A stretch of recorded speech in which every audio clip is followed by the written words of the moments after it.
Hey, Dave, I found some pirates for our next shot. I was thinking we could oil them up. Dave, are you naked again somewhere? You know what the cops said about that? Wait.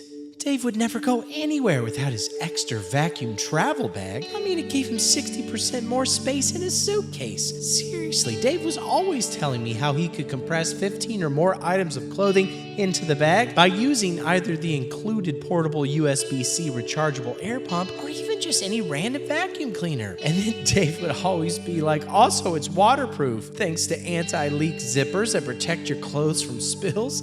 God knows Dave spilt a lot of liquids. And wait, what's this? He also left behind his gorgeous extra wallet with his handy extra finder card still inside of it? What was the point of him heading over to partner.extra.com/Dr. Jordan Breeding or using code DJB at checkout for 10% off if he was just gonna leave behind all these incredibly useful travel products? Wait, there's one more thing?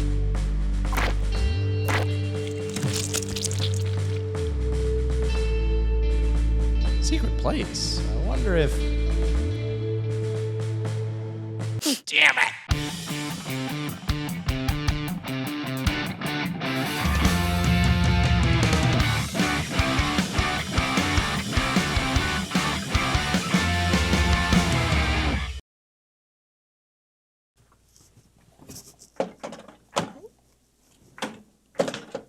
If you're watching this, it means I've left this earthly plane. To understand what happened to me, you need to watch and explain all 7 Left Behind movies, but you can't have my pillows.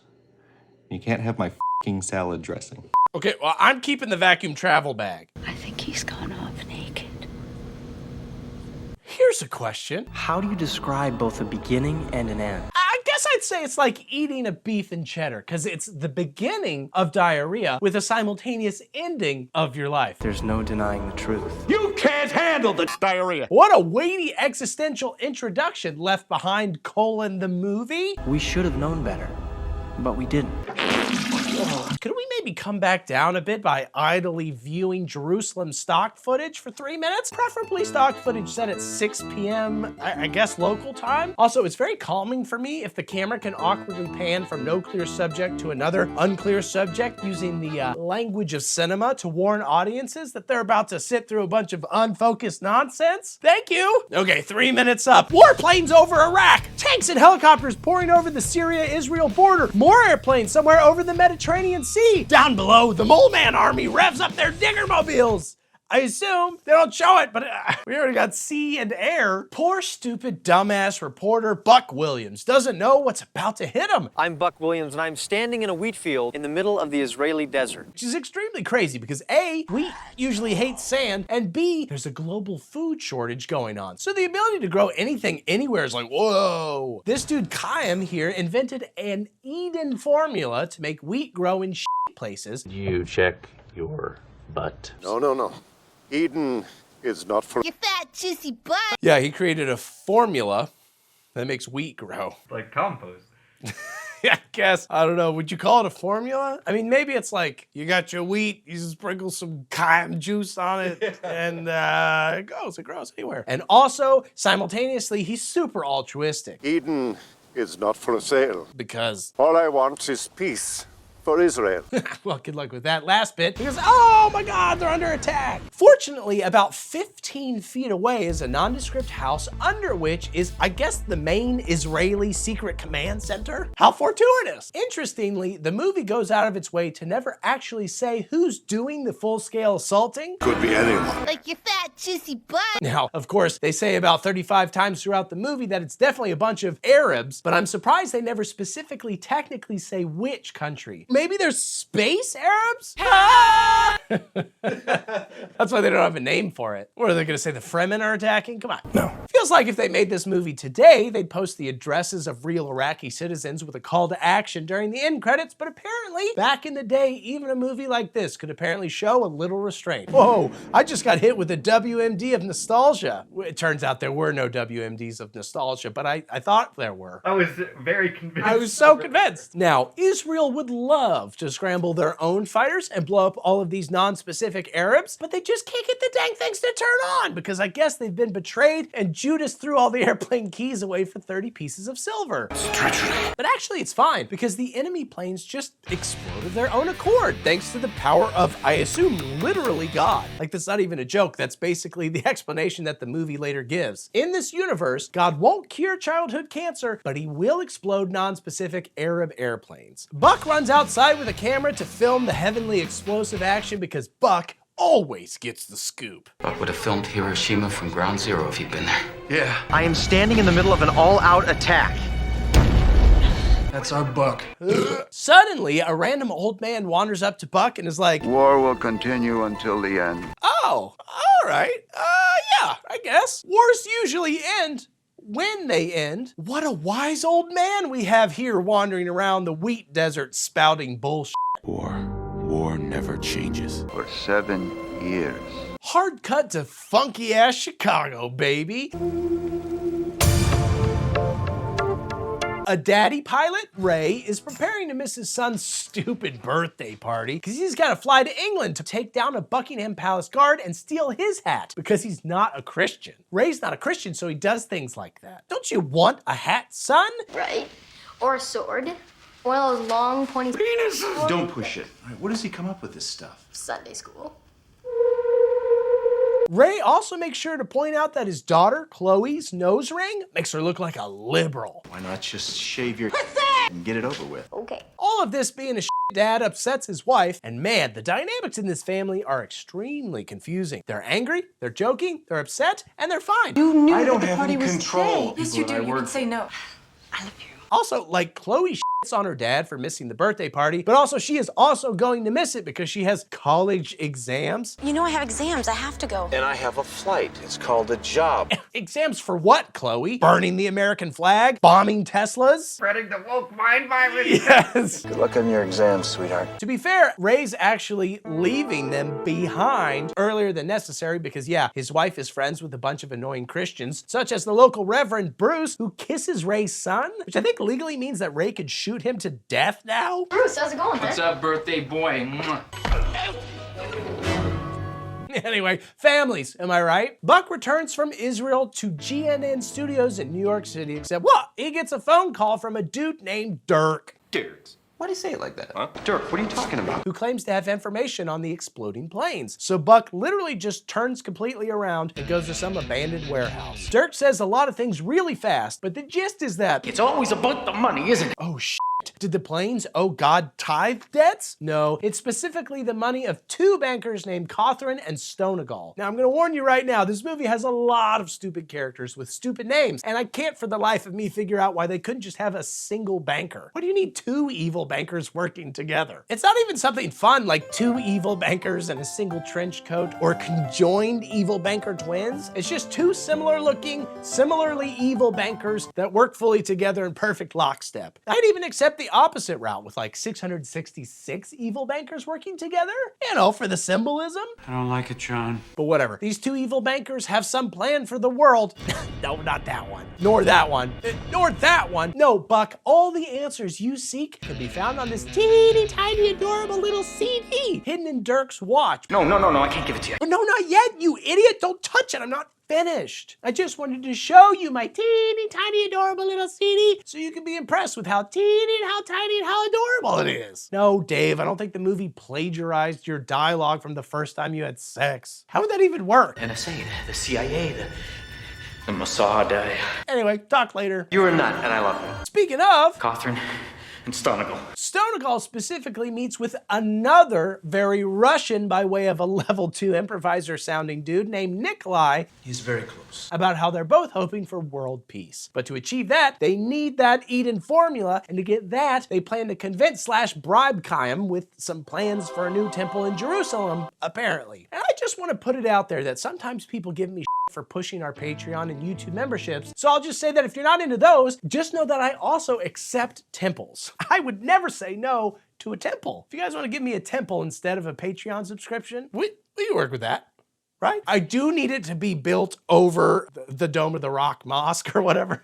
Yeah, it's like shaped as your head. I do need it to cause a lot of international strive. I was gonna say Breeder Town on top of it. Anyway, you can do that instead of like signing up for the $5 tier or whatever. You can also get in the Discord if you build me a temple. And thanks to your efforts, it can become a reality. But after Nikolai leaves, Catherine shows up and is like, "Mwahaha! We are intentionally starving people by withholding shipments of food for peace." How very Thanos of them. Also, they marvel at how these dang Arabs refuse to stop fighting despite there being a food shortage. Their children cried from hunger, yet they still chose war. They are so unreasonable. They must be the first people ever to fight a war over resources instead of the normal reason of everybody wanting to date the same hot lady. Oh shit, is that just fighting over scarce hot lady resources? Wow, I am now seeing the Iliad in a whole new light. I like to make Homer jokes every once in a while. You're a nut, and I love you. Buck, for his part, is now on a plane to London to talk to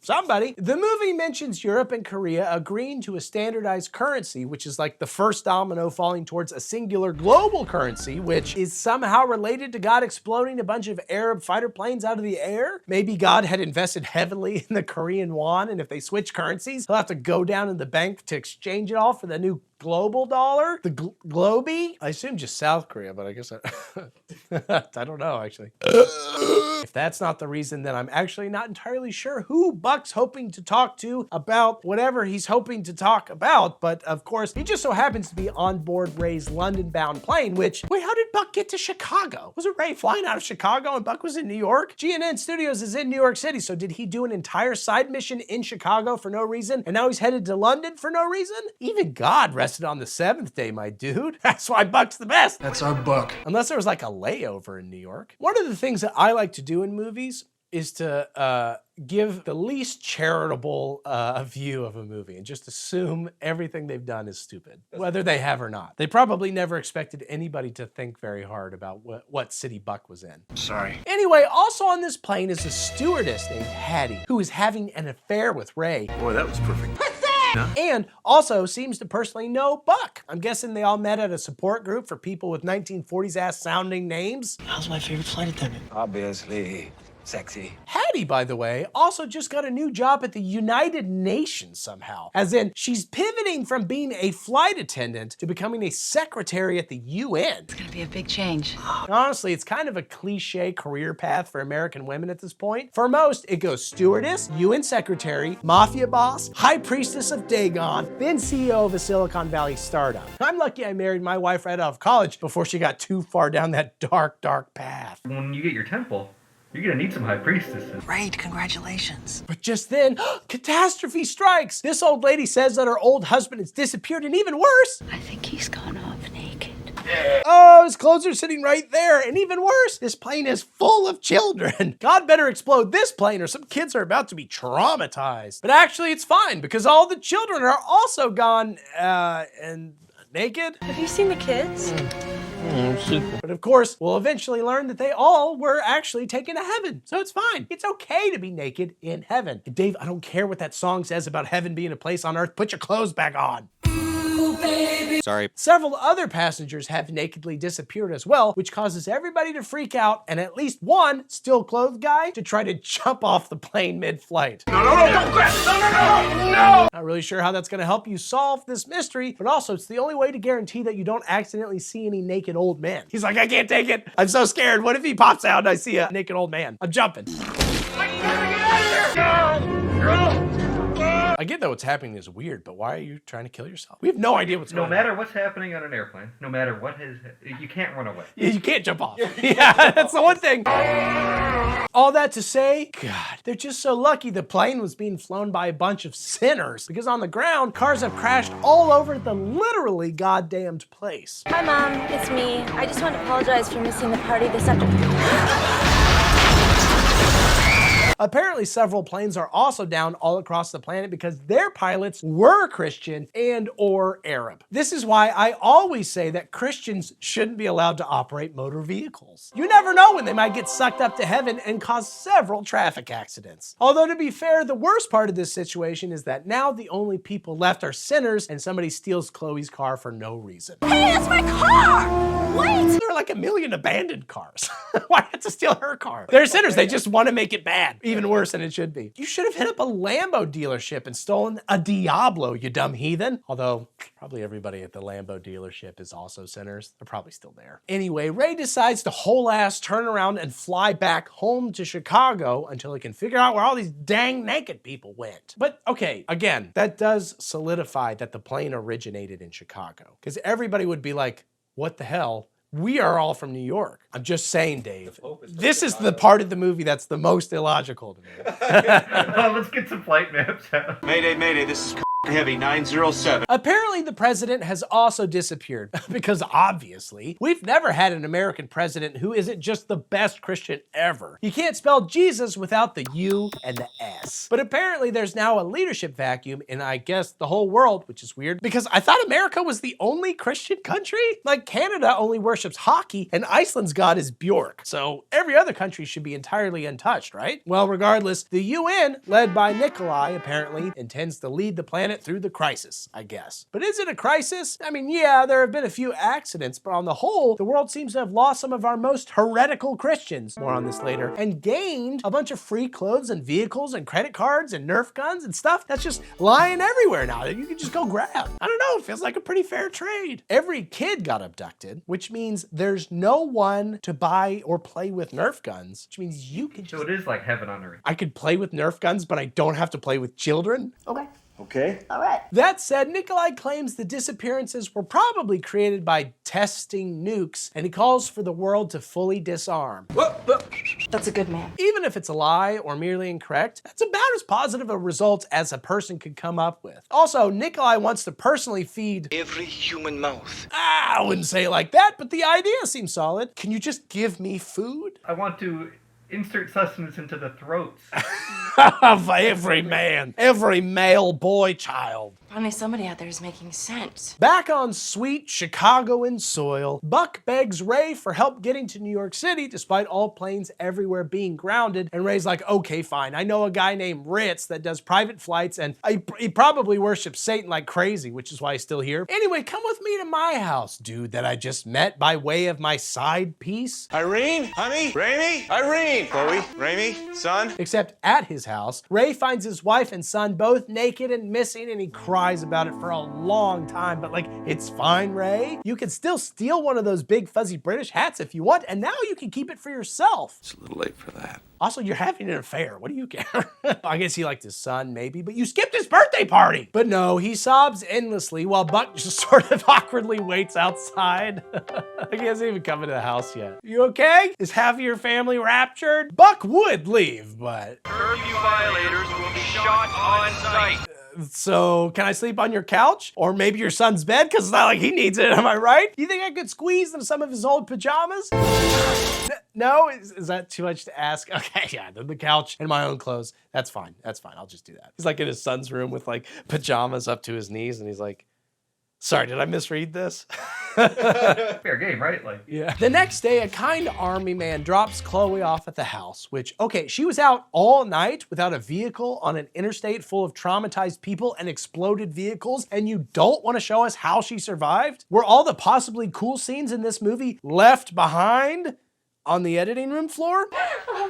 Fine, have it your way. I choose to imagine that she taped a bunch of broken tiny liquor bottles to her hands and DIY Wolverined her way to safety. Hey, that's my car! She heads inside and promptly sits on Buck, which, whoo, that's a little forward. Oh, yeah! What are you doing in my house? My name is Buck, and I'm here to fuck. Buck's like, as much as I love being woken up by a horny center butt on my crotch area, I gotta get to that private plane guy. Chloe's like, I'll take you there. I have literally nothing going on. Exams were presumably canceled in light of the maybe apocalypse. And anyway, we have at least 3 cars in this family. It's not like mom needs hers. Oh, sobs.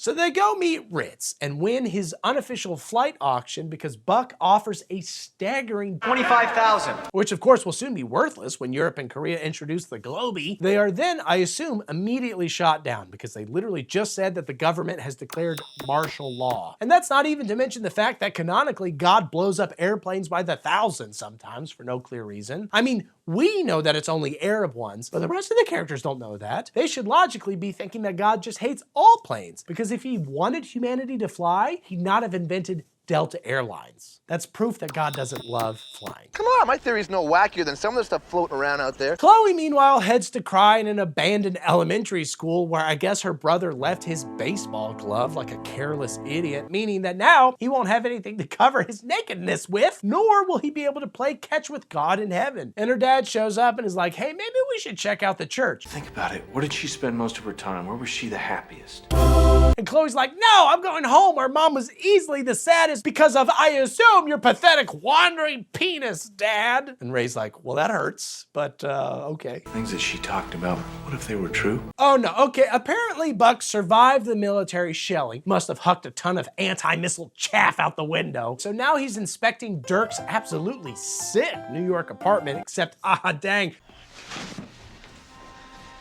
Dirk's dead. Might as well steal his watch. Oh, right. I mean, steal his teeny tiny watch CD. Pretty sure your whole stealing thing might be related to you not being naked and in heaven right now, Buck. Buck then tries to access Dirk's computer and learns Dirk sent something to a guy we've yet to meet named Alan. But before he can learn more, he's shot at by a sniper outside, who I assume was left behind because God hates campers as much as Call of Duty players do. This is as good a time to mention that this movie cost a staggering $17+ million in 90s money to produce. Where the hell did that money go?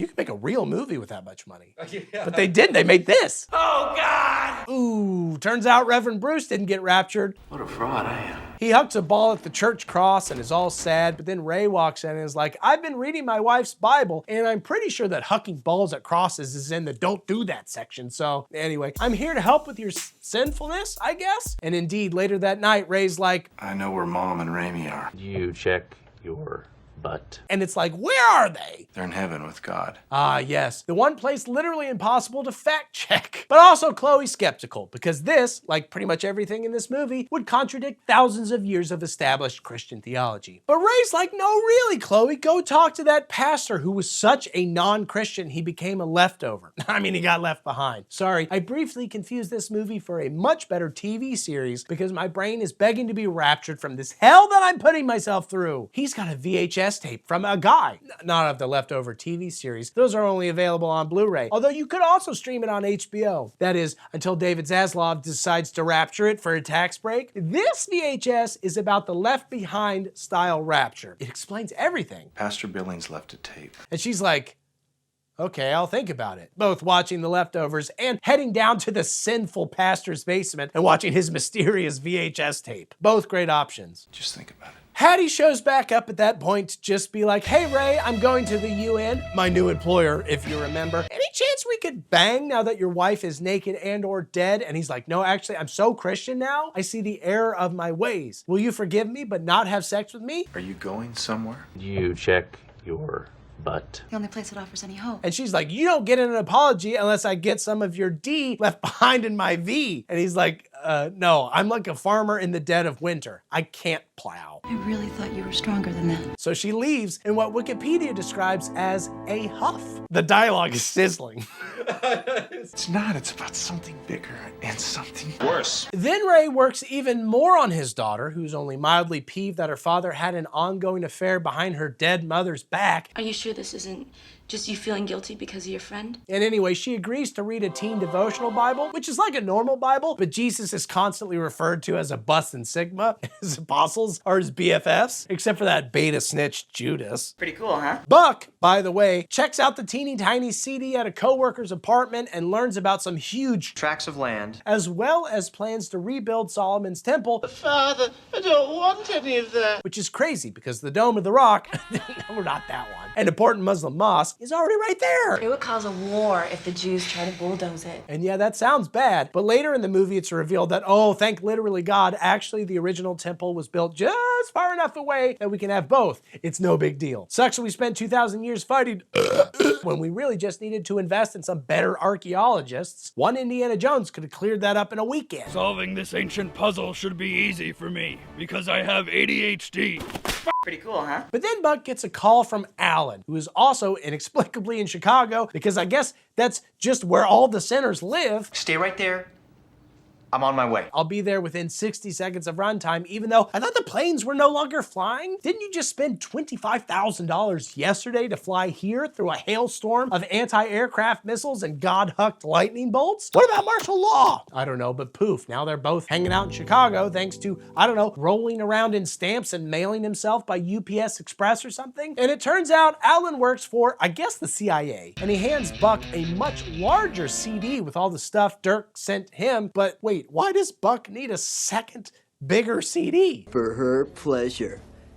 Ew. No, it's financial stuff. Why would Dirk have multiple CDs with different information? And why did he send one to Alan, but also not keep that information on his teeny tiny watch CD? Is his secret just like the beta of Red Dead Redemption 2 and he needed to space it out on numerous CDs of various sizes? It's insane, right, man? You know, I don't know. But Alan claims that what Dirk knew, I guess, is the two evil bankers have been lending the UN money for years, and now they're gonna call in the loan, effectively bankrupting the UN and giving them access to 10 useless tracts of land because apparently They're trying to control the world's food supply. Except hold on, those useless tracts of land are like all of North Africa, a good chunk of America, all of Mexico, Argentina, and definite swaths of China. These are real places owned by real countries. How much money did the UN borrow and for what stated purpose? Were they snorting St. Peter's actual powdered bones from the Holy Grail? That belongs in a museum. Also, if they're useless tracts of land, wouldn't it be cheaper and quicker for the bankers to just legally buy the land from those countries for a fraction of whatever they presumably had to lend to the UN over the years? Also, it's so weird that in this universe, the UN is this big evil organization whose leader basically controls the world, but also there are these weakling chumps who get taken down by two suits asking for their money back? It's insane, right, man? But okay, to recap, the plan currently, such as it is to bankrupt the UN so it's forced to hand over 10, honestly, massive sections of land that I'm honestly not sure how or why the UN owns in the first place, then use Chaim's formula, which they'll secure by bribing him with the rebuilding of Solomon's temple, presumably also an expensive endeavor. Then they'll use that formula to grow a bunch of food on their new tracts of land that then they'll sell to hungry people, and then they'll make a lot of money. It's all about money? That's shocking. And then they will get to snort any leftover powdered St. Peter? Like, why do movies always give rich people these weird and complicated schemes to get richer instead of just having them donate to politicians, like in real life? Which is actually quite a silly action. I mean, what are they gonna get? Or even just having them buy up some normie-ass stock or whatever. And also, the whole thing about Chaim's formula is that it makes food grow anywhere. So why did they need these tracts of land? Why not just directly buy any tracts of land? I guess that's why I'm not an evil genius. Evil genius plans always have lots of steps. Efficiency is for the moral, and maybe architects. I do not want to lose you too. I've just realized we don't really know anything about each other, do we? Alan and Buck leave whatever random restaurant they were in, though this is Chicago, so it's probably a French dip place. And Buck is practically tackled and pile-driven by this needy grandma. Spare $1 for an old grandma. While Alan's car explodes all to shit because, oh my God, God's moved on to cars. Wait, is that why? Regardless, the assassin sniper guy is back and he knows the grandma, but does that mean that he just saved Buck? Why? Wait, is the grandma an assassin too? Is the sniper's thing that only he can kill Buck? Well, I do love that dynamic in fiction. It's like so sexually charged, especially with a grandma. Well, he may not be dead, but his leg hurts. So he ends up back at Ray's house because my friends are dead. So they take him to a triage center or whatever at the local church. And now, finally, 70 minutes into the film, they finally play the tape that explains everything about everything. There is much to fear. Basically, there's this pastor who did get raptured, Bruce. Oh God! Who 3 years ago recorded one of those, if you're watching this, then I'm dead type videos. And anyway, the pastor's like, look, everybody who disappeared was a Christian because 1 Thessalonians. And also, yes, the airplanes were killed by God because Ezekiel 38. And also Daniel 7 says there's going to be an Antichrist with 10 kingdoms that will control the world and sit in the temple of God, which he totally rebuilds, by the way. And there will be like a 7-year peace or something. That's impossible. How could he have known? Buck's like, damn, dude, that's all happening like right now, dude. Maybe I don't actually know as many facts as the audience watching this movie, but some of the things that the VHS pastor just said seem to line up with my lived experience. And regardless, we gotta go tell Chaim not to give his formula to the UN because they'll go bankrupt and then the formula will go to some ass bankers. That was all Buck. That was one big buck thought. All right, listen, I admit. Which, hey, if Chaim is such a good guy, then why does he need to trade the formula to the UN at all? Why not just publish it on DeviantArt, which, yeah, that existed in 2000, and let everybody grow their own food? Seems pretty shitty to be less community-minded than the dude that made Napster. Open source that shit. The internet will probably immediately improve the formula and make all the vegetables dick-shaped, because it's still the internet. Some good, some weird. They literally made me stop eating foods that were shaped like dicks. Oh, God! But really, did you invent a life-saving formula just so that your temple could get built? Also, why does the UN claim they need sole ownership of it? Do the UN servers block DeviantArt? The Sonic the Hedgehog drawings haven't even gotten that weird yet. I just don't get why everybody thinks this formula needs to be protected and hidden from people. I get that dick-shaped vegetables are gross, but there's a famine going on, people. Big picture. I don't know. But Buck always gets his scoop. So he intends to head to the UN to talk to Chaim, but they're like, wait, hold up. You're not a Christian. You're gonna get duped or some shit. The Bible says that if you don't put your faith in God, you will be deceived. Christians are the only type of person who's never been duped by anything ever. Also, no, none of us will come with you for any reason. We're gonna binge watch every episode of Touched by an Angel and Seventh Heaven in case Jesus comes back early, and we'll just bank on you having a bathroom conversion on your own at some point. You can feel God tugging at your penis.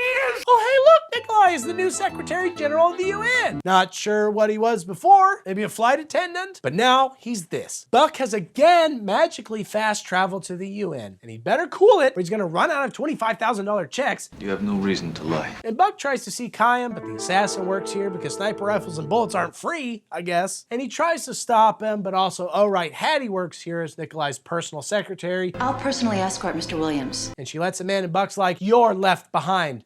My ass. Of course. My apologies, Mr. Williams. Buck and Chaim chat for a bit, and Buck learns about the Chaim's temple angle, which, like, oh my God, from the video, that he said that in the video. Buck then wanders into the bathroom to sort of pace around with his massive pants swishing in the breeze. Like, seriously, those pants are so big. They're too big. They're like biblically big. It's true. Just how big is his hog for him to need such giant pants? I bet DeviantArt has the answers and also formulas for growing like super resilient wheat. Oh, that's true. Those are the pants of a sinner.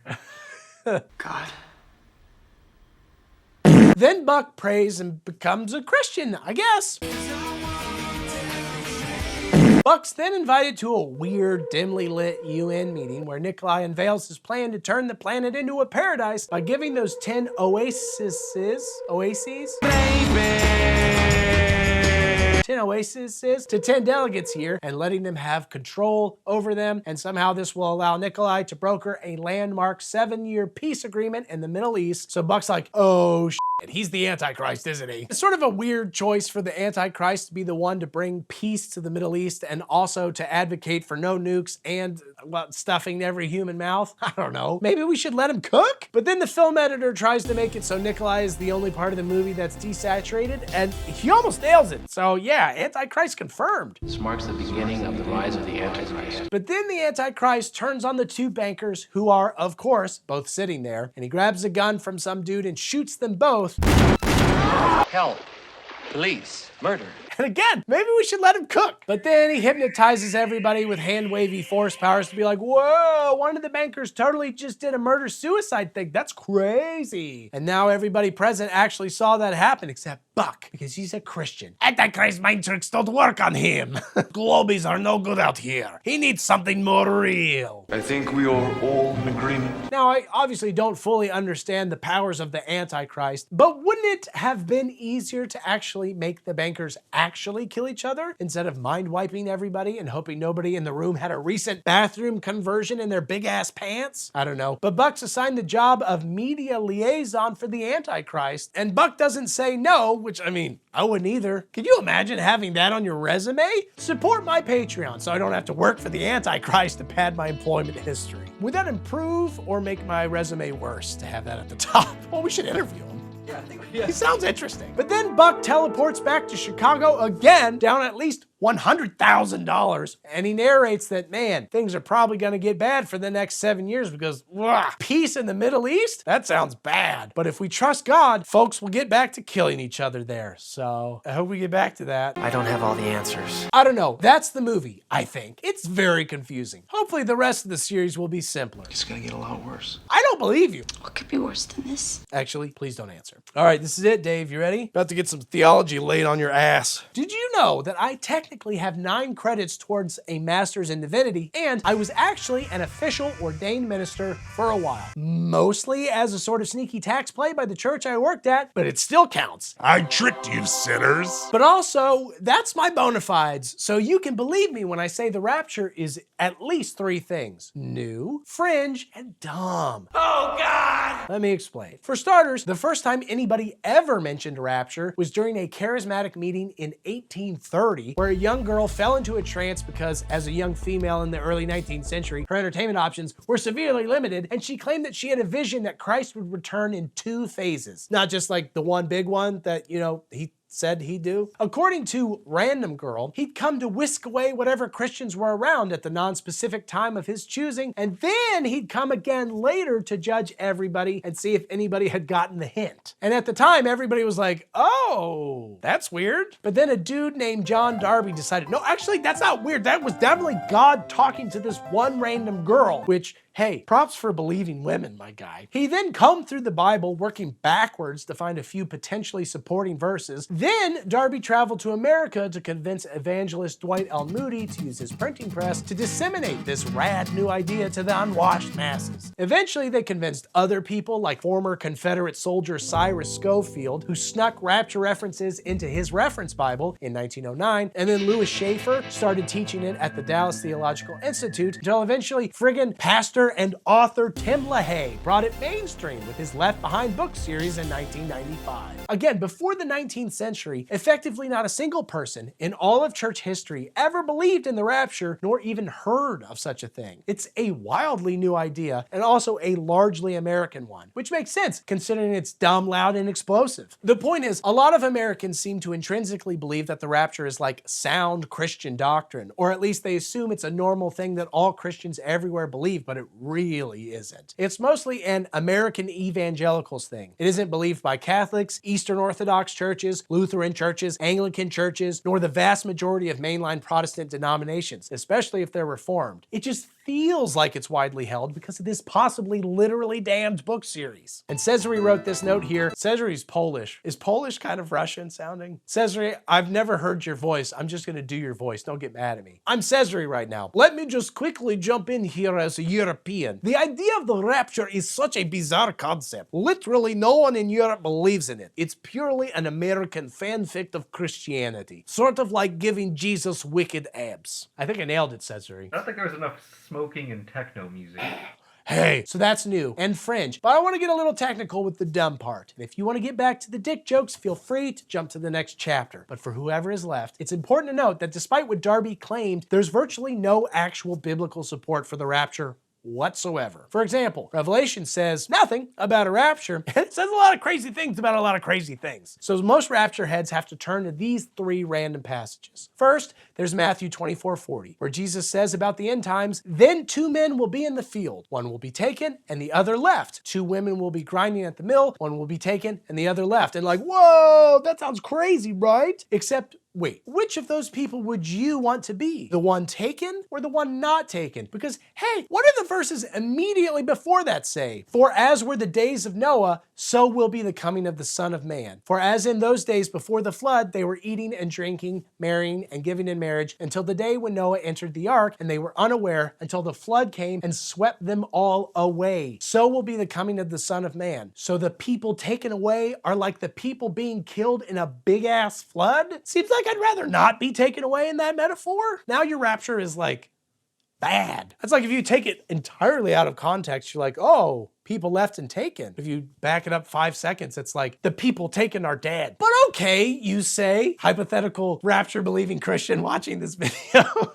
How about 1 Thessalonians 4:16 through 17? For the Lord himself will descend from heaven with a shout of command, with the voice of an archangel and the trumpet of God. The dead in Christ will rise first, then we, who are left alive, will be snatched up with him on clouds to meet the Lord in the air, and so we shall always be with the Lord. Well, firstly, this is just Paul assuring his readers that nobody who is already dead would miss out on the kingdom of heaven, like physically coming to earth. That is, if your grandma, who was really good at baking kosher pies, died, no biggie. She'd still get to be a part of the redemption of the world. Furthermore, this language here pops up other times in the Bible to reference people in a city going out to meet a king and then bringing him back with them. As in, they meet him on the road and walk with him into town, not meet him on the road and then he takes them away into the clouds so he can crash all their airplanes. They're meeting him in the air to bring him back or whatever. They're not meeting him in the air so that he can keep going. It's not like Jesus is like, I know you don't know all the way to heaven. I'm going to meet you halfway so I can guide you the second half. It's a hairy route. Yeah, there's a lot of meteors and shit.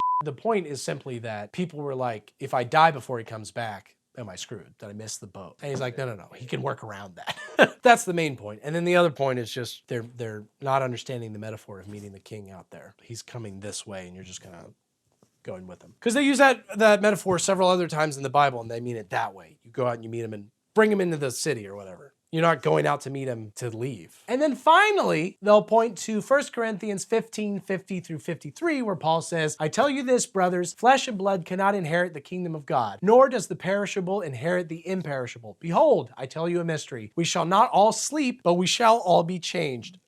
In a moment, in the twinkling of an eye, at the last trumpet. For the trumpet will sound, and the dead will be raised imperishable, and we shall be changed. For this perishable body must put on the imperishable, and this mortal body must put on immortality. And straight up, I don't see what that has to do with the rapture at all. He's basically just saying, hey, by the way, your body is going to suck less when the earth is remade, and you might not already be dead when that happens, but if you are already be dead, that's fine. I mean, he literally says the last trumpet, not the second to last trumpet, before the Antichrist tries to buy a bunch of land and God blows up a bunch of Arab airplanes. There's no second to last. That doesn't make any sense. Why would Jesus have been like, I'm coming back, and then later somebody has to clarify, he meant twice? It's so weird. It's just this like weird thing that it's like so ingrained into American culture at this point. Where like everybody just assumes that this is what Christians believe. And a lot of Christians just assume they're supposed to believe it. It's like, based on what? Also, this is neither here nor there, but it's also not established Christian canon that everybody takes all the tribulation stuff literally, namely the last 7 years and then the 1,000 pretty good years and all the other things. A lot of that stuff does seem to appear in the Bible in various places, but some take it to be referencing the fall of Rome. Some believe John was so metaphor-pilled so much in his Riddler era, so absolutely enigma-maxing that it's unhelpful to try to literally translate Revelation to anything specific happening today. Some believe the entire thing is just a general warning about how empires fall and could apply to Rome, but also the Third Reich and also maybe modern-day America, or maybe just Amazon, the company, and it isn't necessarily meant to be seen as a blueprint for Jesus' second coming. What Tribulations, is that a Bible book? So there's the rapture, which is everybody disappearing. Okay. That's like a split-second thing.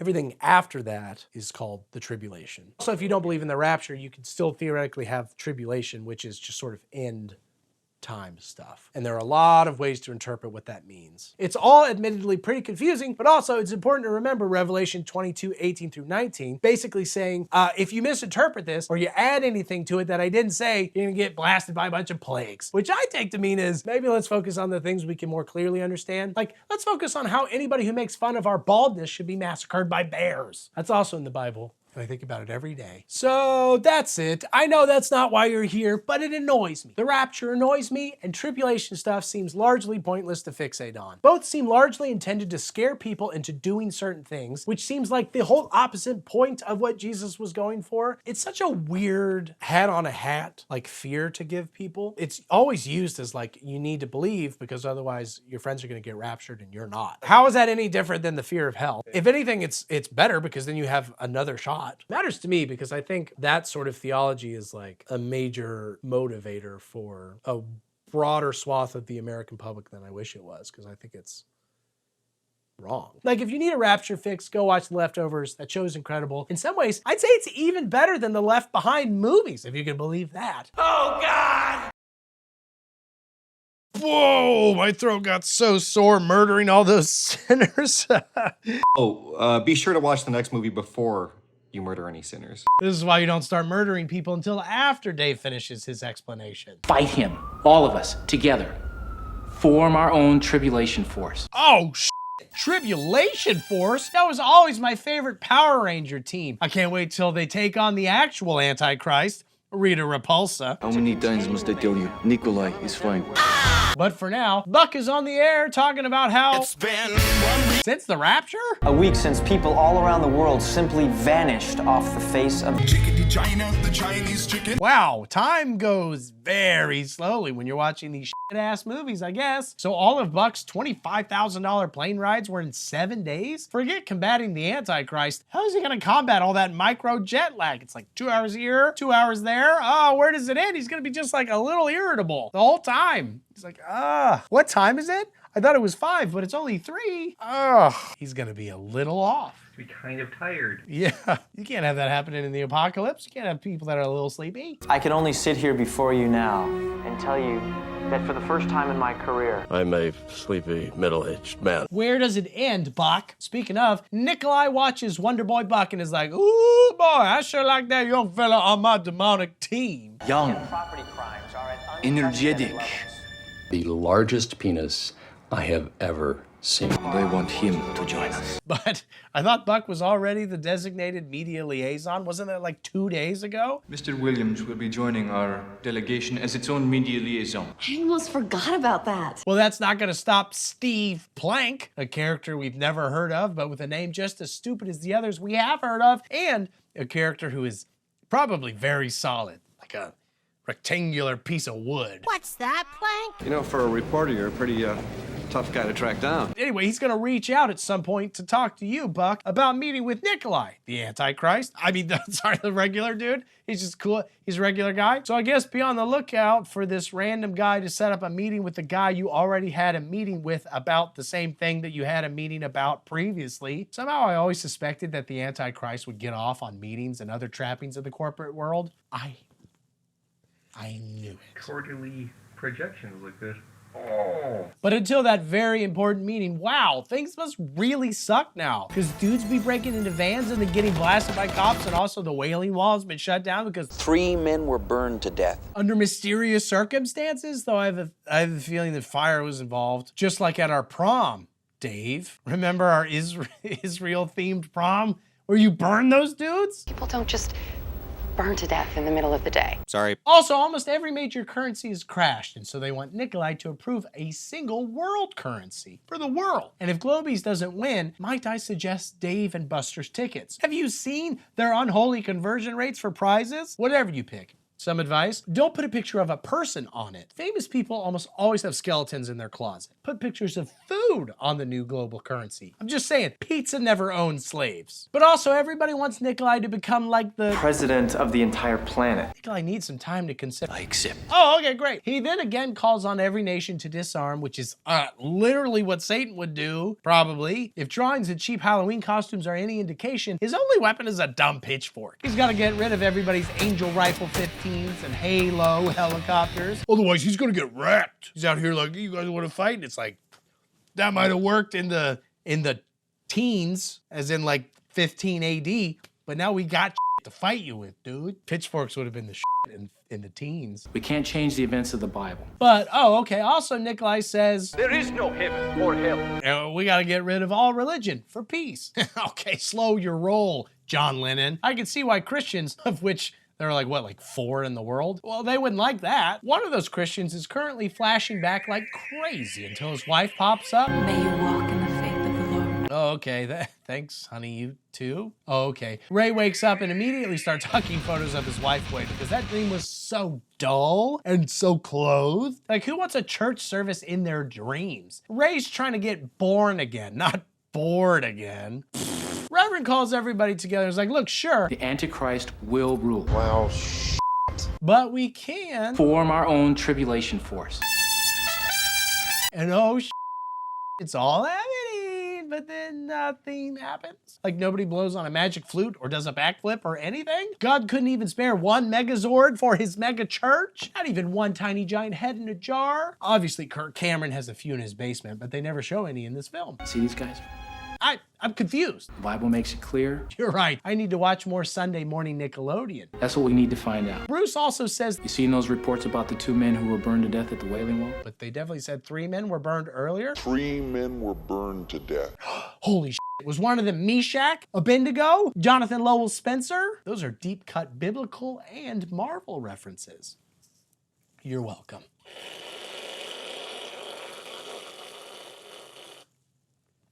Maybe Bruce is just confused because there are apparently 2 men who were preaching at the Wailing Wall, and coincidentally, Bruce claims that there will be 2 witnesses who can defend themselves with mouth fire. Now, that is in the Bible, but most scholars agree that it's just a metaphor for the witnesses being amazing rappers. Like, they spit fire on the mic, because that shit's hot. That's what the scholars think. A lot of people believe that they would do their work in Jerusalem. But whatever. These guys, I guess they burned 2 or 3 other guys with their mouths in self-defense. God gives these men the power to defend themselves with fire from... Wait a minute. Man, my youth pastor never did anything cool. Now, obviously, this means Buck needs to go interview those dudes with his journalism powers. And Ray needs to get a job as Nikolai's personal pilot using his pilot power, because everybody in the Tribulation Force has powers. The problems, though, are that Buck isn't sure how to get to Israel, and I don't know, maybe ask your BFF pilot, dummy? Although also, wasn't somebody trying to assassinate him last movie? I'm confused why they gave up on that. Just because he's so good with his journalism powers? A world where talented writers are respected and rewarded? This really is a fantasy. Did the Rapture also kill capitalism? Are we sure that this isn't heaven and all the disappeared people aren't in hell? The other problem is that Ray doesn't want to work for the Antichrist, but it's like, suck it up, my dude. You gotta pay your dues. We've all worked for the Antichrist at some point. Overall, the Tribulation Force decides the main way they'll be able to oppose the Antichrist is by making more Christians, which I suppose makes sense. Somebody grab the Barry White CD. It's time for the condoms and birth control to get left behind. Oh, God. I got a seriously burned fireman here and need some help. The ultimate irony. Like an ice cream salesman who has melted. It's like me popping my tonsils. You're working that throat and mouth all day. I am. For your fans. For my fans. Now I guess put him over there and let's move on. Apparently Ivy, Buck's co-worker from the last movie, has moved to Chicago to work with Buck. But uh-oh, the boss lady of this branch of GNN is mean. You will not touch, use, with, or otherwise employ this equipment unless you have my personal clearance in advance. Why is she so angry? Why does she even care? Is it because she's not a Christian? Is it because she's hungry? Have all the Snickers bars been raptured as well? You're not you when you're hungry. Are we Crystal? At GNN, the Glinton News Network? Glinton? Unbelievable. Anyway, they decide instead to go work out of Buck's sick-ass apartment. And again, how is Buck so damn flush with cash? Is it because he's taking bribes? That's probably why he didn't go to heaven. In this bedroom. I want a bribe. Sign up for my Patreon to bribe me into watching more terrible movies. Because yeah, that's basically how Patreon works. It's a giant bribe system. Steve tries to do a plank call. It's like a prank call, but by Steve Plank. Also, there's nothing prank about it. But other than that, I'm Steve Plank. You're about to walk the plank. But Buck knows who it is because the number, it's 2x4. Steve Plank is the most fun character in this series. Getting a lot of fun out of Steve Plank. Plank says... Nikolai will be in Chicago the next day or so. Did you give Steve Plank this number? Yeah, how did the world's literal single most powerful man, who also happens to be the literal Antichrist, get a hold of well-known celebrity Buck's phone number? Was it in the good book? Is no one safe? Is he gonna kill us all? Probably. Bruce holds a secret church service because it wouldn't be an American evangelical movie without some fictional persecution. Why did you decide to produce a movie with the CEO of the U.S. Concealed and Carry Association on the Second Amendment?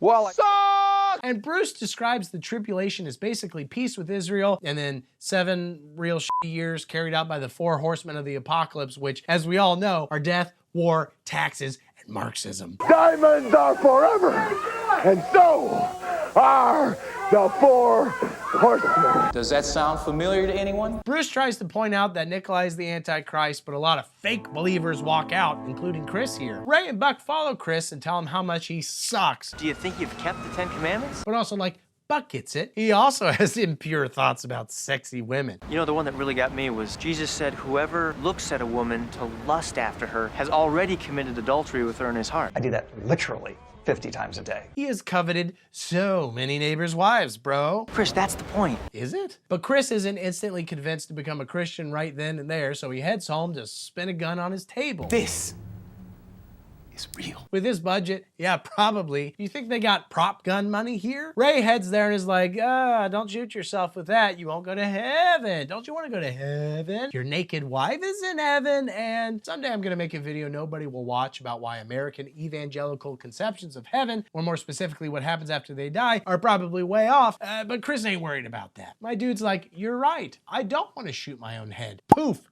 I'm a Christian now. See, evangelists? It's just that easy. Chris just got saved. Hell, I mean heaven, yeah. Our heroes reconvene again, and Buck's like, okay, I'm just gonna go meet with Nikolai and demand access to everywhere in the world, including the Wailing Wall, where apparently these fire-breathing dudes can't escape. But like, can't they breathe fire? I think I'm confused. If I could breathe fire, you could never keep me anywhere. Need me to work late? Mouth fire. Thanksgiving with the in-laws? Mouth fire. My daughter's already performed, but there are still 17 other kids who need to do their piano recital? Oh, you better believe that the building is on mouth fire.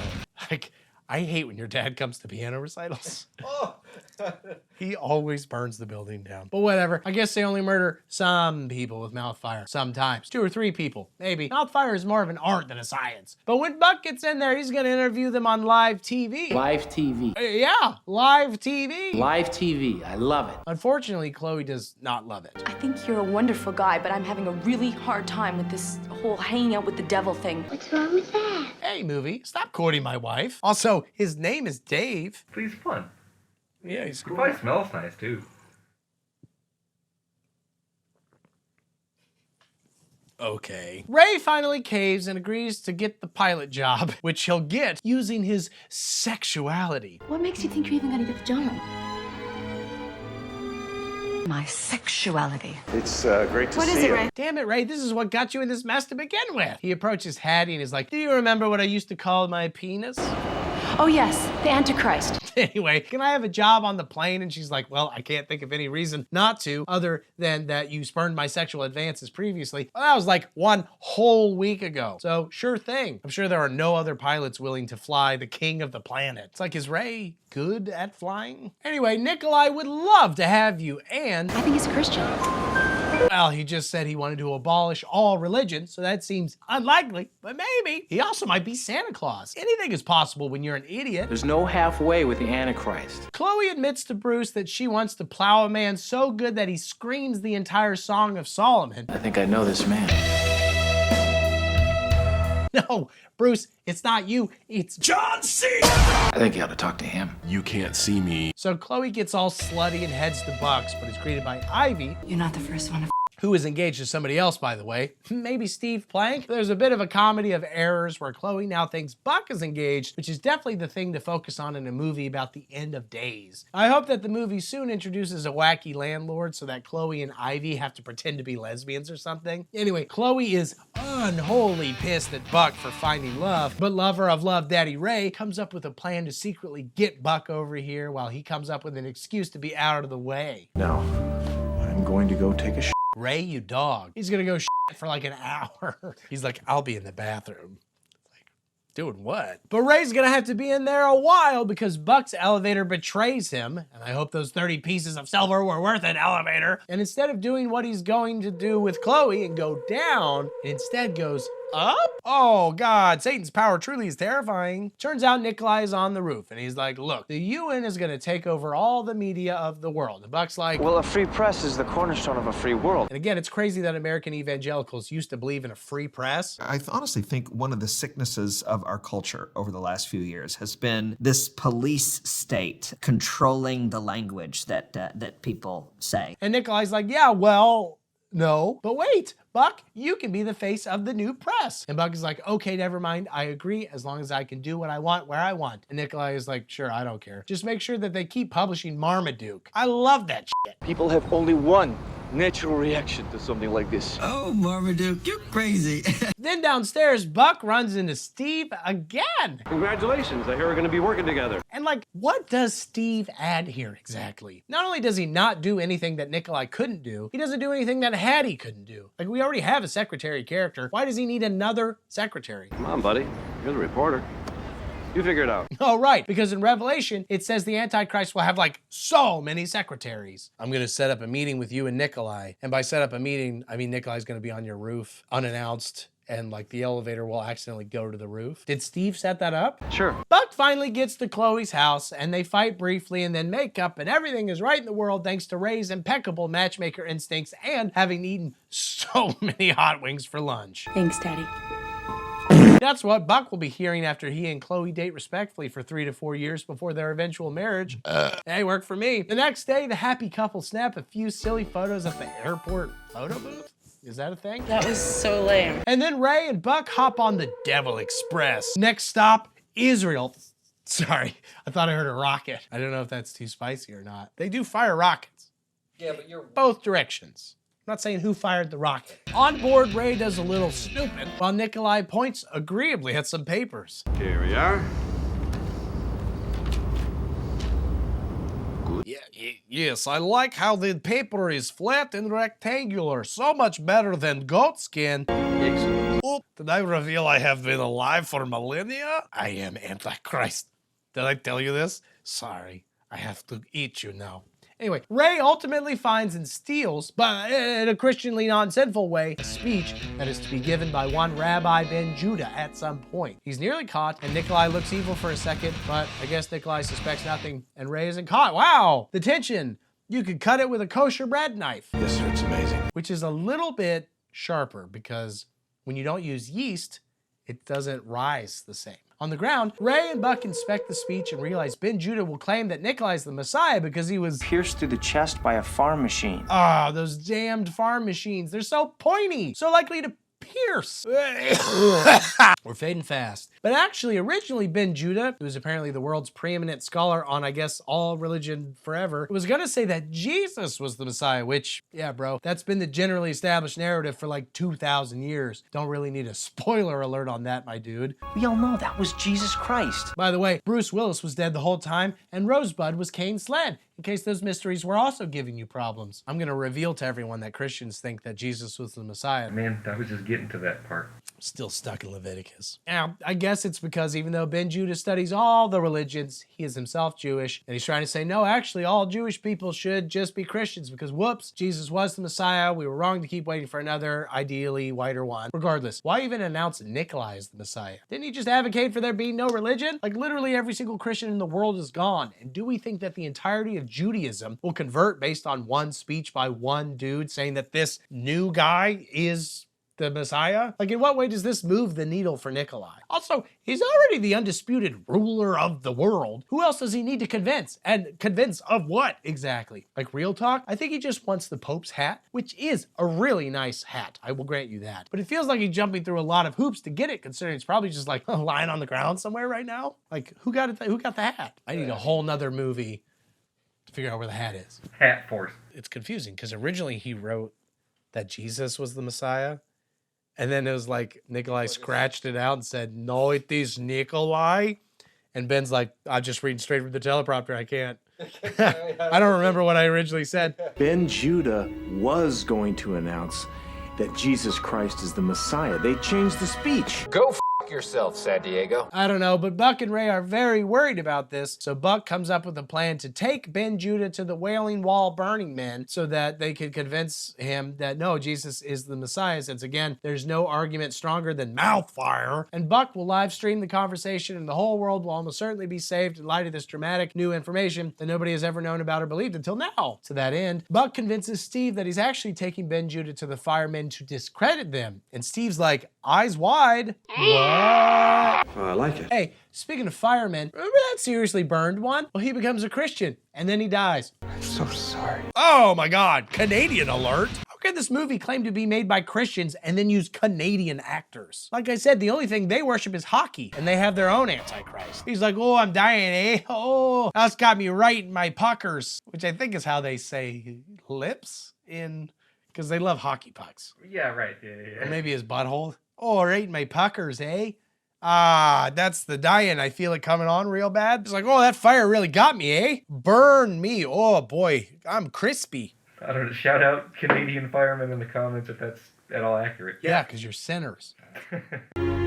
Toasting! But wait, back to non-Americans. Buck talks to Rabbi Ben Judah, Bumblebee tuna, and gets him to agree to his not actually discrediting plan. But Nikolai is like, nah, I'm gonna shut down the Wailing Wall even harder. Any and all trespassers will be shot on sight. Oh yeah! As well as ensure any Wailing Wall footage is immediately taken off the air. Oh my God, does he work for YouTube? I mean, I guess you can't spell demonetize without demon. But Buck presses on anyway, and so does Ben Judah. Like, why the hell would Ben Judah agree to come along still? Did they just not tell him that he's gonna get shot? That seems shitty. I tell people all the time that they're gonna get shot. You don't know, they might. The world is an unpredictable place. And indeed, the guards are all like, I'm gonna shoot you guys so hard, but then Ray shows up with a completely random woman who grabs his hand and sings Amazing Grace, which causes all the guards to freeze. Oh, it's a miracle. I wish the soundtrack didn't clash with the, I guess, angel singing her ass off. right now! But still, miraculous. Also, again, kind of surprised that Ben Judah isn't freaked out by all this. Seems like he'd be questioning his life choices, but whatever.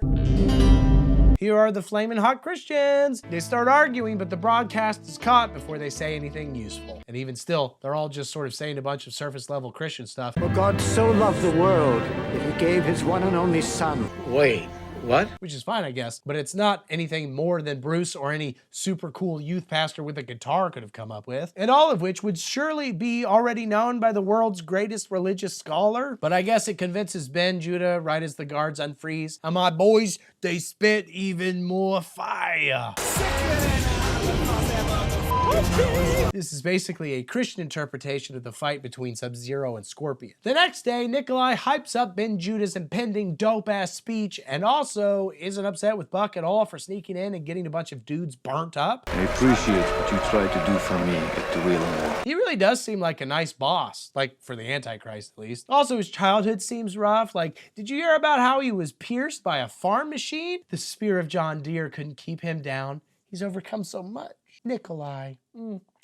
Nikolai flies away before the speech, so he's not actively within punching range when revealed to be the true Messiah. There is only one person in history who fulfills all these prophecies.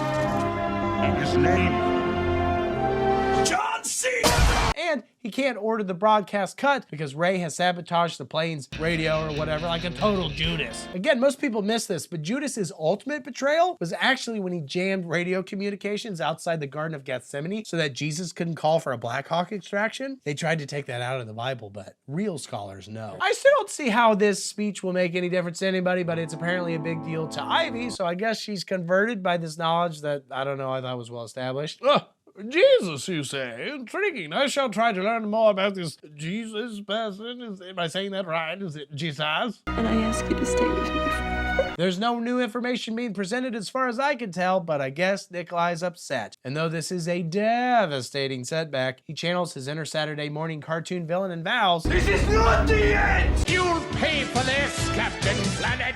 yeah, well, you're the king of the world. So I'm sure you'll find a way to bounce back. Although, counterpoint, a lot of people are singing How Great Thou Art right now, and they are rocking some kick-ass harmonies. Then sings my soul! While getting buck hugged left and right. It's like, buck hug, buck hug. Anyway, here's one last miracle.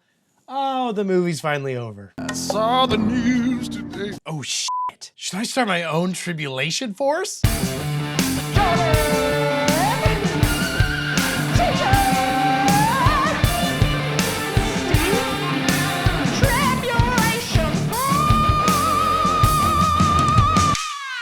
Yeah, we don't need the tribulation force.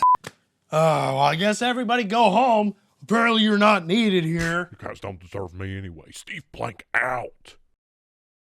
To comfort you with my body. Oh, shit.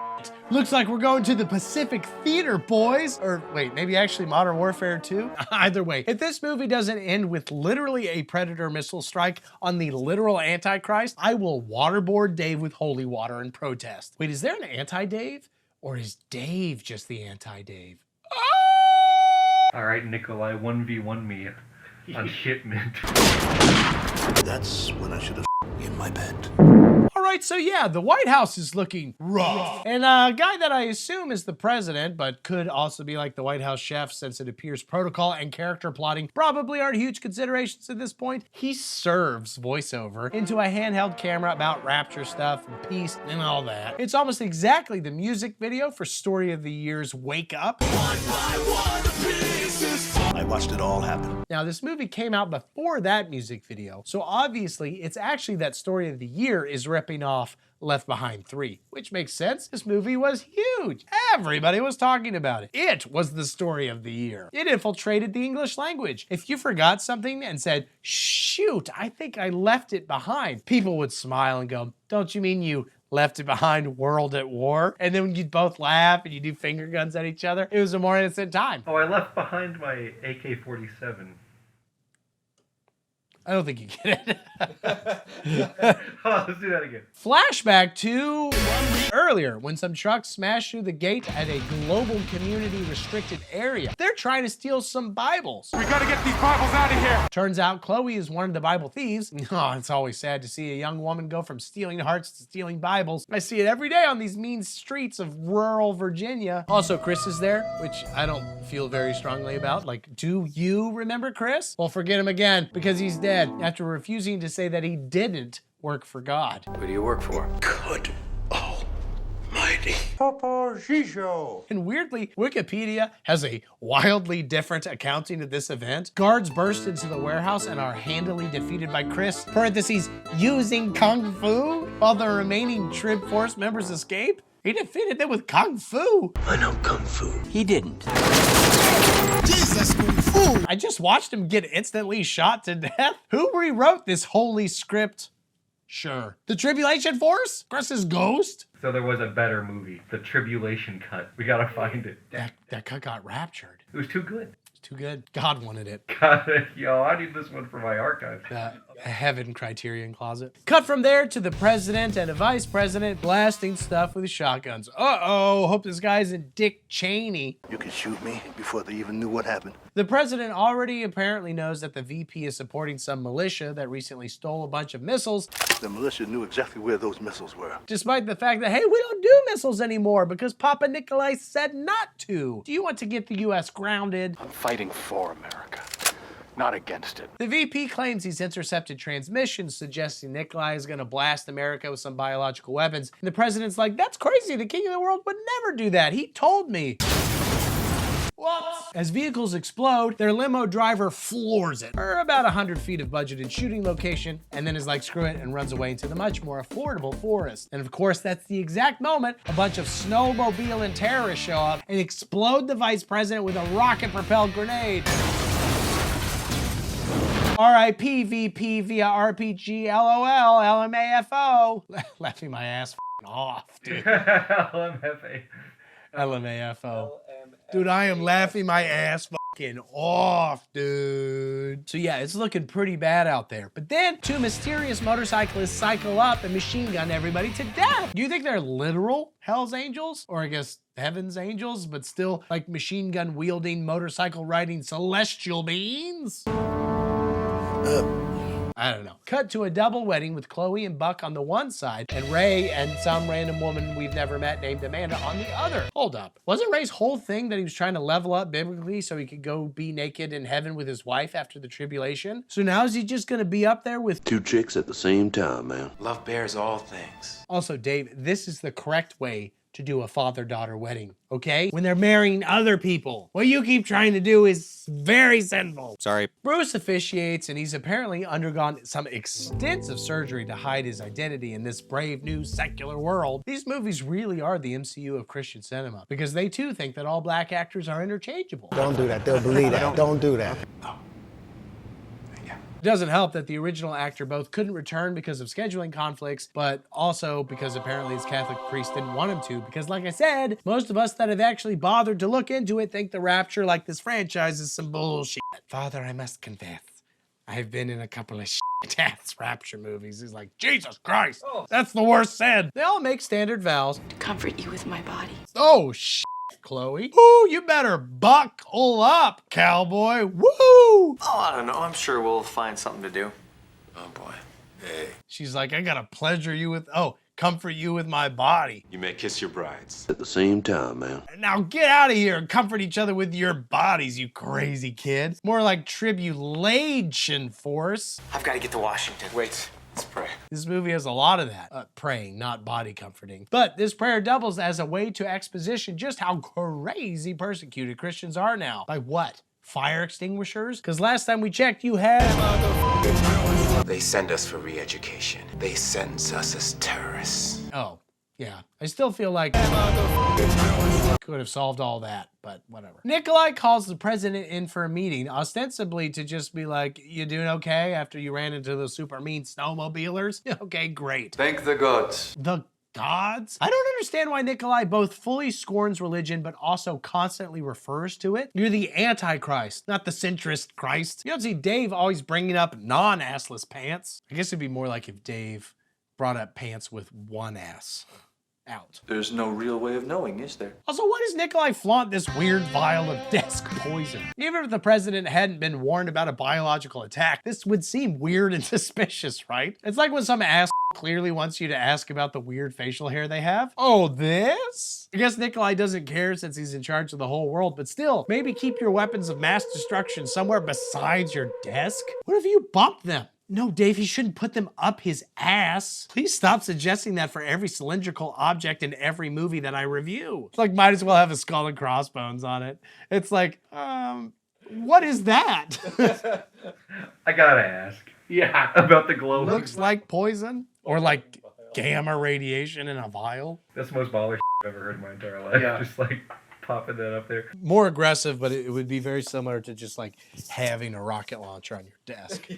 Or whatever. Oh, don't worry about it. Oh, hey, look, it's a woman that I don't recognize at all, but apparently the president is great with eyes and recognizes her as a Motorhead angel. Very flattered you remembered me, Mr. President.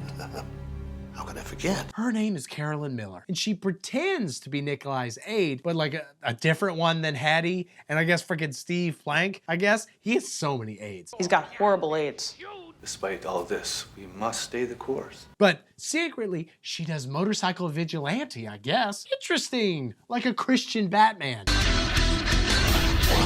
Ah, no, not like that, gross. It's like a Christian Batman if it was like poor and rode a motorcycle. I don't know.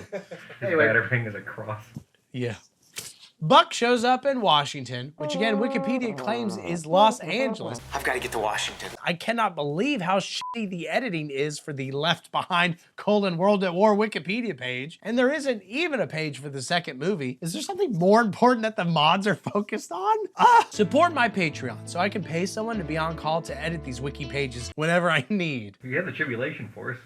Yeah. We get them on it. Regardless, Buck's immediately grabbed and interrogated by the president himself because I guess all the normal interrogators got doged or something. They found his Hate literature, aka the Bible, and he gets Buck to admit that he's a Christian, and the president's like, okay, great, and he pops the hood off because he assumes that Christians dislike Nikolai as much as he now does, even though they're not technically affiliated with the militia. There's at least 3 different types of people that hate Nikolai, maybe. President RFK here wants to know, what a nice Christian like yourself be doing stockpiling all the vaccines you can get your hands on. The Buck's like, well, in the Bible, it says there's gonna be a big old pestilence at some point. Webster defines pestilence as a serious infectious disease. And again, it's amazing that just 20 years ago, American evangelicals believed in vaccines. Although, can you just stockpile vaccines to fight the concept of pestilence? Feels like you need to be a little more targeted than that. This isn't an RPG, my guy. We don't have a potion of healing that works against all diseases. You can't bring a measles shot to a tuberculosis fight, my dude. But I guess Jesus could just turn that vaccine water into the correct wine vaccine cocktail. Okay, not my best metaphor, but God will forgive me. Anyway, thanks for the info, Buck. All right, you're free to go. They're like, why are you holding on to vaccines? They're like, well, we might get attacked by pestilence. Yeah, but like which? He's like, I don't know. A flu vaccine. We got Hep A, we got measles, we got chickenpox, we got tetanus. I don't know. I'm really hoping it's chickenpox. So I don't think that one will be too bad. It'll be itchy. But we're ready for it. But we're ready for it. Ray, for his part, is still flying the Antichrist around, though he now brings his wife along, which would be fine except for... Daddy? Oh, yeah, Daddy! All right, his other former love. She's here to throw wrenches in Ray's crotch, as it were, because Hetty's hurting. Women don't heal as quickly as men do. I guess. But I think I've healed very well in the arms of Nikolai. Gross. Nikolai, fuck me back to health. Who wrote this movie? They got Chloe comforting people's bodies, comforting people with her body. They got Hattie getting her holes plugged by the Antichrist. It's like, good. Nikolai, parentheses, using kung fu, plugged all of Hattie's holes. Just listen to your... But there's still a little piece of Hattie that could use some extra healing that only Ray's penis can provide. Because get this, apparently they've actually never had sex, okay? Never even told him that you and I almost... He got real close, but he couldn't seal the deal. Because nothing gets women hotter than erectile dysfunction. Do you remember our layover in Rome? You told me... Hey, yo, my dick don't work. But Hattie's like, I found your wife's Bible, which is illegal. And Ray's like, well, you can turn us in if you want, but my dick will remain sealed in my pants. I'm even wearing a chastity belt, you harlot. You always have. The president meets up with Angel Eyes again, and she's like, I think all the world's best scientists are somewhere in America. That's a big country. I realize that. But also there's been Biological. But also there's been a lot of communication coming out of this random power plant near here. So would you, the president of the United States, like to accompany me and literally only me on a recon mission in the middle of the night, you 65-year-old man? And he's like, well, before I say yes, let me ask the one question I ask everybody before I agree to accompany them on a recon mission. You married? I don't do missions unless there's a possibility that we'll have some traumatic post-op sex. It's like you gotta have something to fight for. I guess. My husband died a few days after the vanishing. Hell yeah! Yeah! Let's go infiltrate a compound. I'm only 70 years old. My man got his priorities right. He's gonna infiltrate that compound. He's gonna infiltrate that puss. Sorry. So they bust in there and see dudes in hazmat suits literally poisoning Bibles. Did they make the poison from this screenplay? They're noticed and attacked, and then the president is slammed. But I guess he kills the guy. Which means he's 20% of the way to that Predator missile. And oh shit, make that 40%. What have I done? I honestly have no idea, man. There is absolutely no reason for you to be here. Both your character and you. You are in Jaws 3D, which is basically Citizen Kane compared to Left Behind 3. I changed the world, all right. We'll suffocate the bitch. But from there, he's taken to an underground militia bunker to meet the rest of the resistance. Mr. President, this is Major. They've already begun partnering with, I think, Egypt and Britain for a surprise attack on the Antichrist, which is smart because first, the UK will knock him out with one of their disgusting foods, and then Egypt will like wrap him up in bandages and trap him in a sarcophagus filled with mercury. Was this racist? If so, Dave wrote that part, okay? I didn't write that part. Dave did. Sorry. The president warns them of the biological thing, but they're like, oh shit, well, not to pile on, but apparently Nikolai is also going to nuke us? Take a look.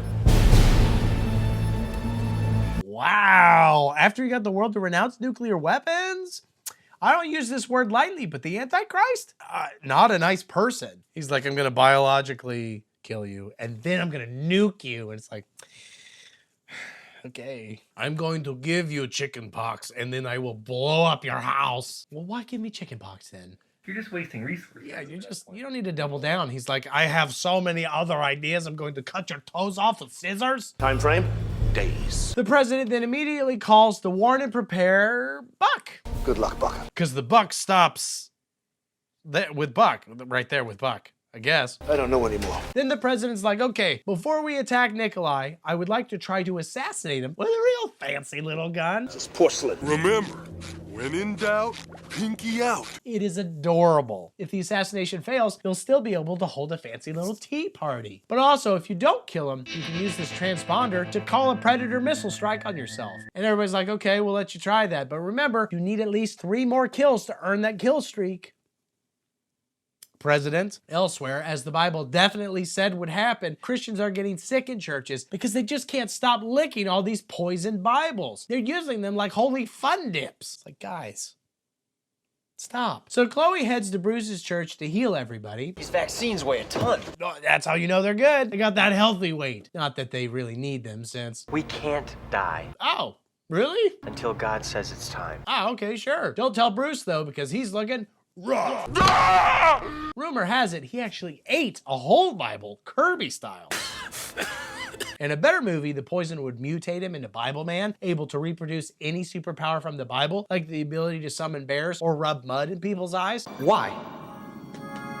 Chloe tries to comfort Bruce by hugging and sniffing and everything short of licking him, but I think that's maybe a bad idea, Chloe. She's like, oh, you seem so ill. Ooh, oh, you're sweaty. Ah! Oh, shit. What a glorious day. Bruce is sickly singing a hymn. Has anybody in a movie ever sickly sung a hymn and survived? No way. And you better believe this isn't gonna be the movie that's gonna buck that trend. Speaking of Buck, Ray and Amanda tried to devise some kind of plan, but Buck has a vision telling him to stand still, which is pretty convenient. I keep having a vision telling me to stop watching these shit-ass movies, but I'm not gonna listen to it. It's called having free will, Buck. It's also called trying to support a family with YouTube videos and doing awful things to yourself that you never thought you were capable of. Oh, my throat. But Buck's vision, I guess, also says, take care of our girl, Ray. Which I didn't immediately understand, but I guess Ray's considering stealing Nikolai's plane to go stop Chloe from licking everybody in the infected church. But Hattie's like, you can't steal this plane. And they're like, yes, we can. God says it's okay to steal under certain apocalyptic conditions, which, is that why we keep acting like the rapture is nigh? Because it allows us to justify morally dubious compromises and behavior because, well, I mean, the world's about to end anyway. Sounds like it'd be real inconvenient if the rapture wasn't real and you were actually just being a piece of shit and selling out for literally nothing. Would that suck? Would that be bad? It's a mistake. But anyway, Hattie, do you want to come with us? And she's like, I can't. You're pregnant. Ew, gross. Because apparently the Antichrist is anti-condom. And Ray's like, damn, that's crazy. It's not mine, Amanda. I swear, I didn't do it. That was the devil that had sex with her. I didn't have sex with her. Anyway, here's a Bible. Do not lick it. It's probably poisoned. Anyway, have fun reading. It's just funny. If Hattie's pregnant, there's like a pretty good chance it could be Ray. I know he said he didn't do it. Yeah, but I see things, you know. The president arrives at Global Community Headquarters and heads upstairs while one of his Secret Service agents kills the other Secret Service agent, so that seems bad. Then upstairs, Nikolai is like, hey, what's up? Transponder crushed. Also, World War III has begun. This is the one thing we didn't want to happen. Turns out Nikolai knew everything about everything and is surprise attacking his would-be surprise attackers. He Uno reversed them. Even worse, when the president tries blasting him with his dainty tea time gun, the bullets somehow pass through him and kill his traitorous Secret Service agent. So actually that's still kind of a win. And then Nikolai force chokes the president and hucks him out the window. But it's all good because he doesn't die. That's not humanly possible. Says the guy who just hucked a different guy out the window using the force. Like the president himself, humanly possibilities are well out the window at this point. We've jumped the shark and the shark is God. This movie's awesome. Dude, hell yeah. Miller and friends think the president betrayed them somehow, which is fair. Always assume that a politician will betray you, idiot. That's why I've sent my congressman hundreds of poison Bibles and also poison comic books. I don't know what they're into, so I cover my bases. But Miller doesn't shoot the president though, so he throws up a little prayer. I guess he wanders back to the White House to shoot that music video from the intro. And Buck meets him there because I guess he's finally decided it's time to buck up or shut up, and he's all out of shut up. Help me! And he on the spot converts the president, which presumably makes him immune to force powers. I don't deserve it. I mean, God already turned fall damage off for him. So who knows what actually becoming a Christian will let him do? Fly? Make like a lot of bread? Turn water into a predator missile? Pass meaningful healthcare reform? Write a better script? Well, let's hope so, because he's headed back to GCHQ to take out the command center with nothing but his newfound Christian powers. Oh, cool. Actually, it gives him invisibility. How did you get in here? Jesus, man, I became a Christian forever ago, and I can't do any cool shit. I can only barely breathe mouthfire. See? Pathetic. The president confronts Nikolai and also his Chinese and Russian allies. The president calls Miller so she can listen in and, oh, shit. Imagine in your mind an Xbox 360. They really do a predator missile strike on the Antichrist too. I mean, as we already established, can become intangible. And I guess that means that the president got a 5-kill streak at some point. I only saw 3 guys, but he could have easily run over 2 more dudes off screen on the way over. Regardless, well played. I mean, Nikolai didn't die or anything, but his house fell down. So I guess that's a win. Everybody knows that the key to killing the devil is destroying his home. It's like a vampire in his heart, or Dave and his favorite bottle of vinaigrette. If you destroy that, he's mostly just sad. But sad. My vinaigrette. No! Hey, let's see if Chloe's not wearing a mask and sniffing all the infected has worked out. Oh, baby, are you okay? How you doing? Ah, dang. Who could have foreseen this? Why did you let this happen, God? This is right about when Ray and his wife show up. So actually, I guess the vaccines don't work. Great. Hey, do you think we could do a communion real quick before we all die? Drink this wine and live. Personally, I would have asked for a triple baconator. Surely that would still count as communion. Jesus used the food he had, but there's nothing to suggest that he couldn't have used a baconator. It's just that, you know, in like 30 AD, he didn't have a baconator. And if he turned his bread into a baconator, it would have been too powerful and the disciples would have all died right there. And basically, it'd just be a huge distraction from what he's trying to say. But my point is, we eat bread at communion because Jesus did, but he could have had a baconator. There's nothing to say that Jesus couldn't have used a baconator. Jesus is like, I'm gonna give you guys this bread, but when I die, dog, baconators for eternity. Speaking of, despite communion, Bruce dies. Finally, but Chloe is miraculously cured because... We found the antidote. It's red wine. What? Oh, that's right. My metaphor earlier was good. I knew it. Well, rip sober, people. But anyway, the cure to this biological weapon engineered by the world's leading scientists to wipe out the entire country in a matter of days is entirely negated by cheap red wine. To alcohol, the cause of and solution to all of life's problems. Oh, quite the oversight. Although to be fair, it's not like the wine literally turns into Jesus' blood inside you, because that's a Catholic thing. As we've established, Catholics don't believe in the rapture. So truly, they were saved by a metaphor. Wow. It's the wine. That's a metaphor. To end the movie, Buck runs into Miller and sequel hooks her ass. We need to talk. But we never learn what about. Oh, what did we need to talk about, Buck? Damn it, Buck, talk to me. Oh God, why? Why did you let this happen, God? Oh, reboot.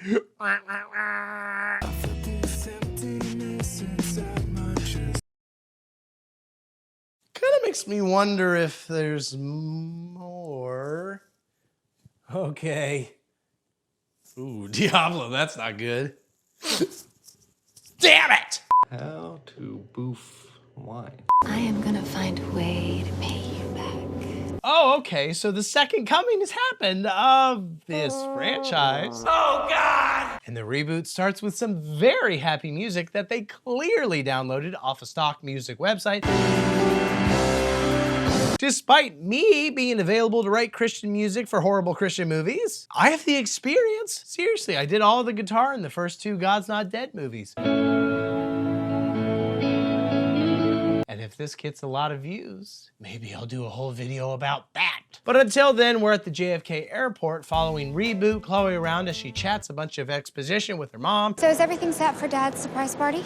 He got called into work. And then Reboot Buck chats a bunch of theologically tinged exposition with a random person. You must feel like you've seen it all. Then Chloe busts in and completely trashes this Christian lady with super tough theological questions like, could God make a movie about himself that's so bad even he wouldn't watch it? I mean, he is God, right? Crime just got a new worst friend. Because as we all know, God hates exposition. Honey, God knows everything. That's my point. With God, everything could have been an email, which you didn't even need to write since God would have already known the content within. So then why doesn't he do something? He's busy. Too much exposition also sucks, even if you only really know like the entire plot of 13 Halloween movies. But still, probably not as much as it sucks for God, who knows the plots of even more movies, I assume. So fallen world. He knows the plots of Halloween films yet to come. What?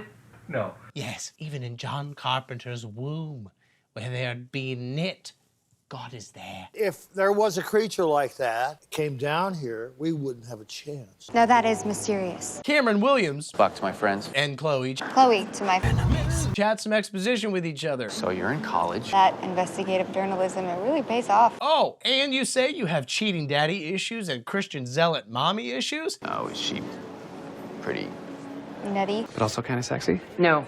Weird. Oh. Mm-hmm. What about your vocabulary? I bet it's tiny. Actually, I was looking through the thesaurus on my phone this morning. Wow. I mean, that's hot. Also, considering this is now taking place in 2014, Buck's entire industry is about to get raptured too. Come on.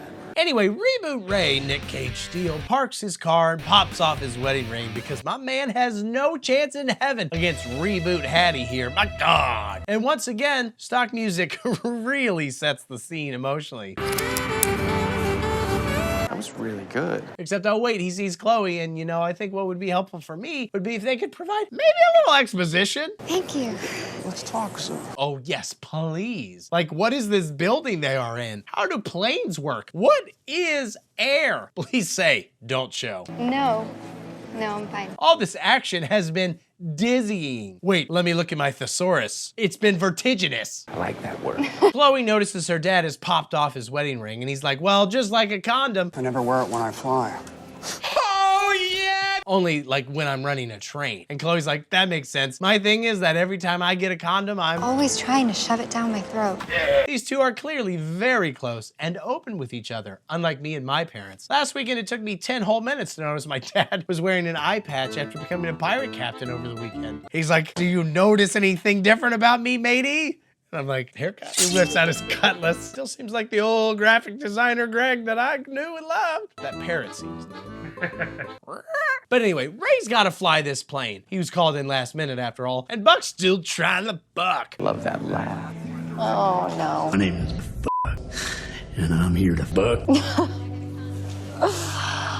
Oh. So he and Chloe chat again about how a good God can allow evil, like rebooting this franchise. Now let me just say, it's interesting that this is ostensibly another Christian movie, yet every Christian sucks and constantly loses theological arguments that the Christian screenwriters are creating. The Lord works in mysterious ways, I know. It's like getting knocked out while shadow boxing. How can a good God allow evil? And they're like, yeah, I know, right? Anyway, let's just keep going with the movie, I suppose. Can we at least show a Christian like winning a $5 scratcher or something? You have to pander to your key demo a little bit. That's why I almost never wear shoes in my videos. I know what my fans want, and I deliver the goods. How do people see something like that and just...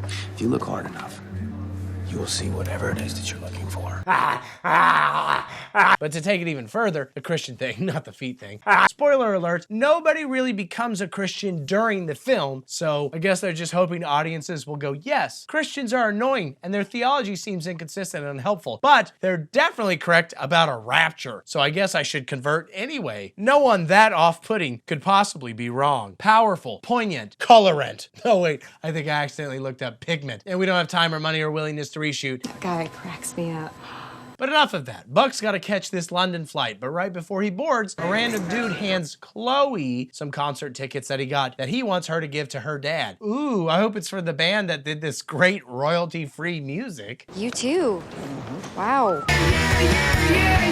Now, the point of this scene is to be like, oh my God, Ray wasn't called in last minute. He's been planning this trip for 2 weeks. What a slut. It took me 2 weeks to find these things. However, it also brings up issues which, despite being non-slutty, are still worth addressing. One, if this trip was on the books for 2 weeks, why not just tell his family he has to work? His daughter is here to surprise him for his birthday, but he's like a 50-year-old man. He's allowed to work on his birthday. He doesn't need to sneak away and lie about it. He's an adult with a job. Actually, the older you get, you're sort of expected to work on your birthday because nobody cares about your birthday once you're past like 21 years old. Even though you'd appreciate like a card or like a slice of cake or something to celebrate surviving another year on Hell World. And he's a pilot, so it'd be a believable lie if he said they couldn't find anyone else to work that day, because a lot of them quit during COVID or were forced into early retirement. I know this is 2014. Raptured.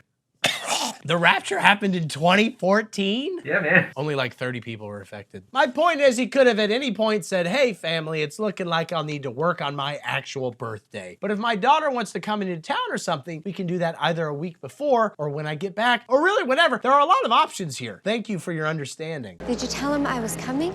Yeah, honey, I did. Yep, hate my dad. I don't know, last time we tried to move your birthday party, that was like... I was very mad about it. I had been planning it for the full year. And then two, why is this dude handing tickets to Chloe? He didn't know she'd be at the airport, so what would he have done if she wasn't there? Wait, even it's not like Chloe's allowed on the plane. Dave is always running up to flight gates yelling that he's the daughter of the pilot and he has to give him a special delivery, but for some reason they never let him board.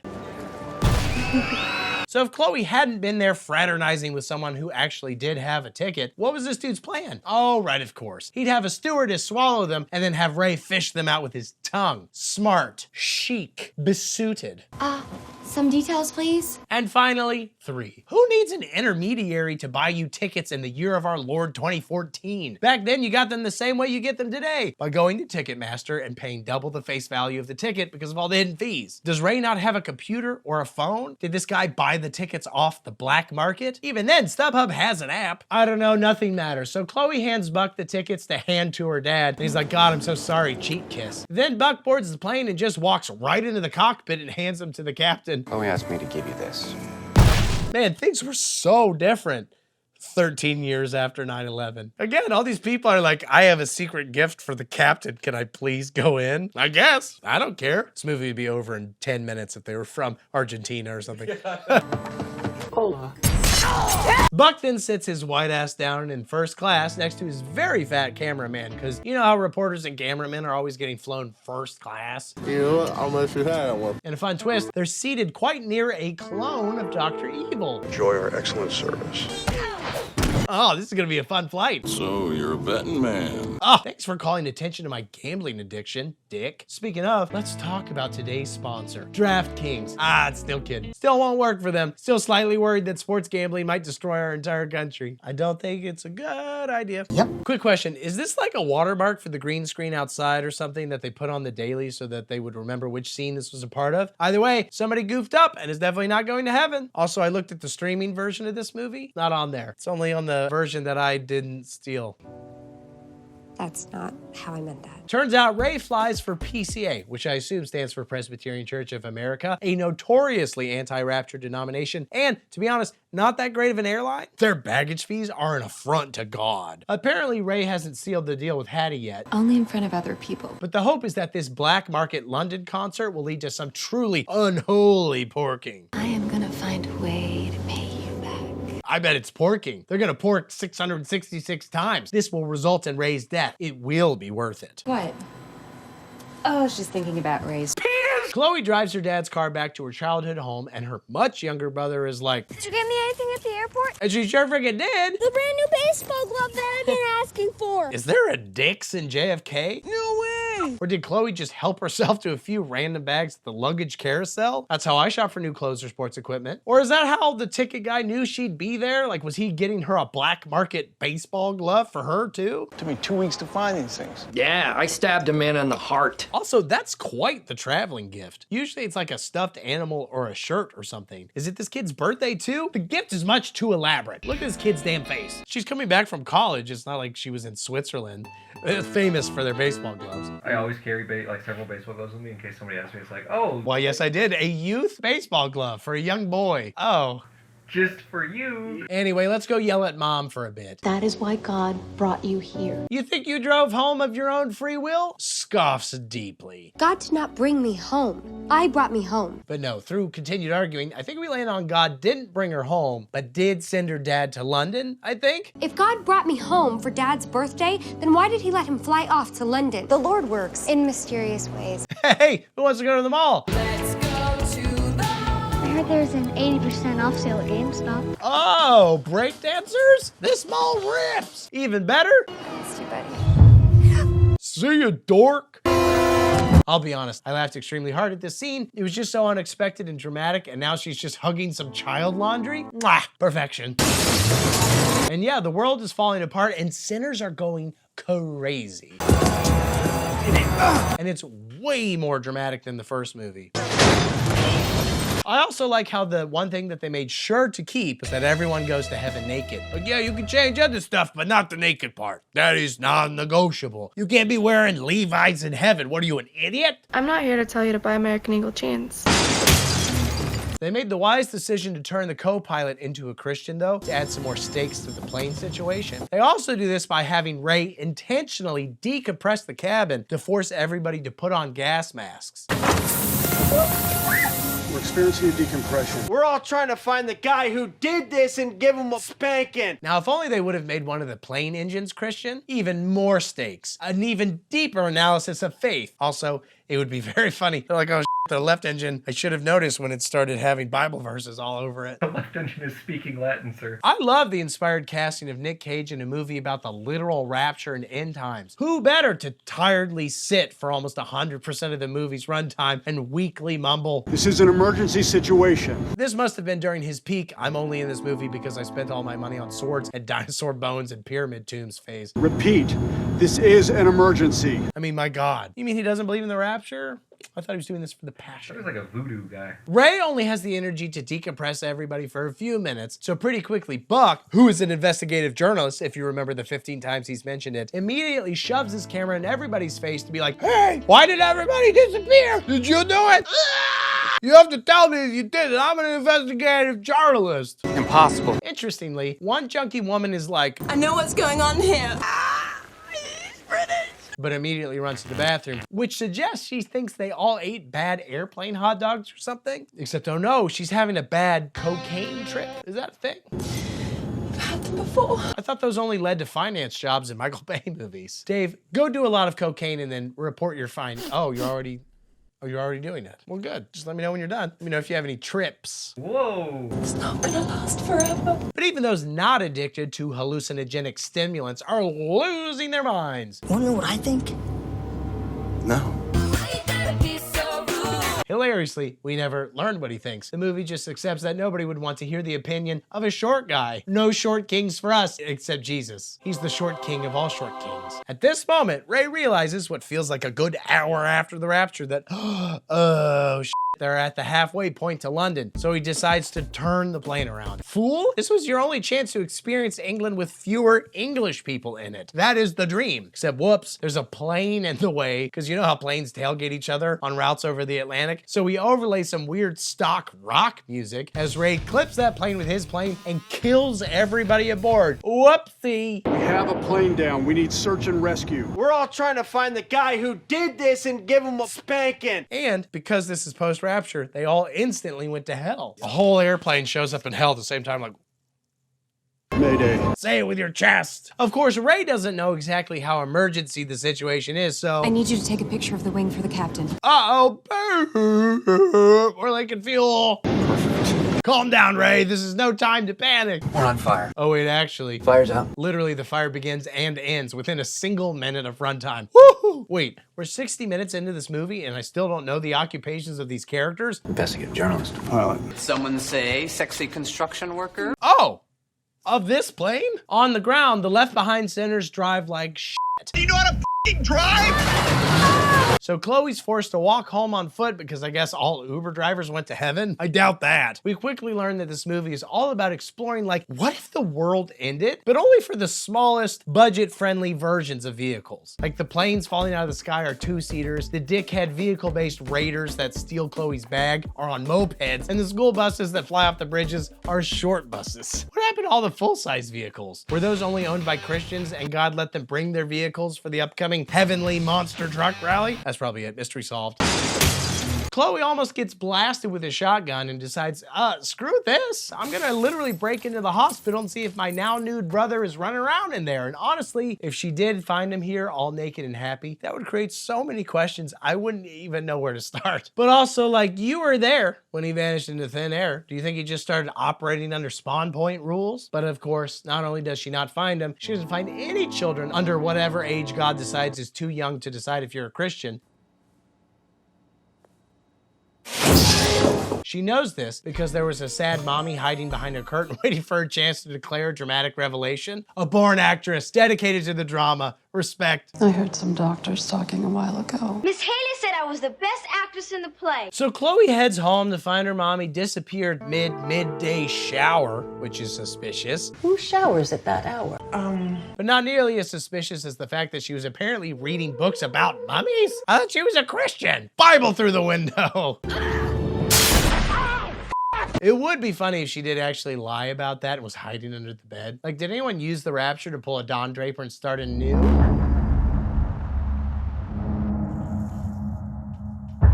Chloe wanders to the church to chat with sad-ass reboot Bruce. He took them to protect them. From what? From Bruce's ass preaching and constant crying. It's the rapture, not the wow Rapture got his ass. You didn't even listen to you. Chloe's like, well, I guess I'm gonna go to a bridge and kill myself then. After all, look what she wrote on her dad's ticket envelope. Oh wait, actually, that's apparently just what the actress wrote on her first day of filming, and they just decided to write that into the script. Bridge jumping, also the actress's idea. They didn't even give her a script, they just sort of followed her around with the camera after her agent told her she got a part in the Left Behind reboot. I'm so sorry. She's like, I'm gonna kill myself. They're like, great, amazing. But from the perspective of the movie, this was your worst day ever? What about when your obviously an accident brother was born? You went from being an only child to a weird hybrid sister/aunt. Sounds way worse than learning that your dad hates birthday parties and loves freaky stewardess sex in the UK. And also, you can do better than that, Thesaurus girl. I just wanted to say. Lugubrious? But anyway, while Chloe, the character, ponders whether to kill herself on board the plane, the passengers are going nuttier than the complimentary snacks. What if we just cannot see them? Like, you know, if they're invisible. Well, that's stupid. Is invisible any crazier than vanished? Significantly crazier, actually. Thanks for asking. But another woman is like, you're all being paid by my husband to help him abduct our daughter. Okay, miss, I don't know what you think's going on here, but she... Boom! Boom! And she grabs a gun that was left behind by the apparently Christian air marshal. And they're like, I promise, George Soros didn't pay us. So she's like, never mind, I'm gonna kill myself. No, please, don't. And Buck's like, don't do that. My mom did that, and I did not appreciate it. It made me very lugubrious. Exactly. But wait, God didn't let them bring guns to heaven? How would they keep out illegal heaven immigrants? Wait till heaven starts deporting people and all those like empty clothes just fill back up. Ah! Ray, for his part, realizes everybody who's gone was a Christian. Either I'm going crazy or the entire world is gay.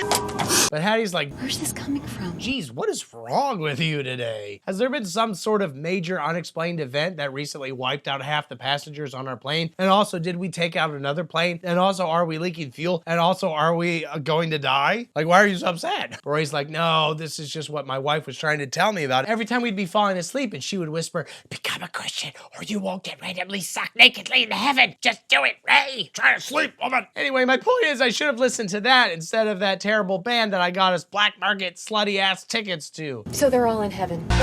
And Hattie's like, wait, back up. You're married? You slut. This isn't about us. Oh, also, they won't be allowed to land at JFK. Separate thought, but arguably just as important as this relational spat. Are you serious? Yes. Anyway, Chloe's like, okay, for real. I've been standing here for 20 minutes thinking about killing myself. It is time to buck up or buck up. Except no Buck calls right then. Thank God you're a sinner. And hands the phone to her dad. Chloe's like, all right, fine, I won't kill myself. Instead, I'll run for a while and then steal a motorcycle for a while and then I'll steal a truck for a while. And instead of upgrading again and stealing a train, she heads to an unfinished section of highway where she believes Ray's plane can emergency land. But she needs to make room, so she crashes into about 300 different things.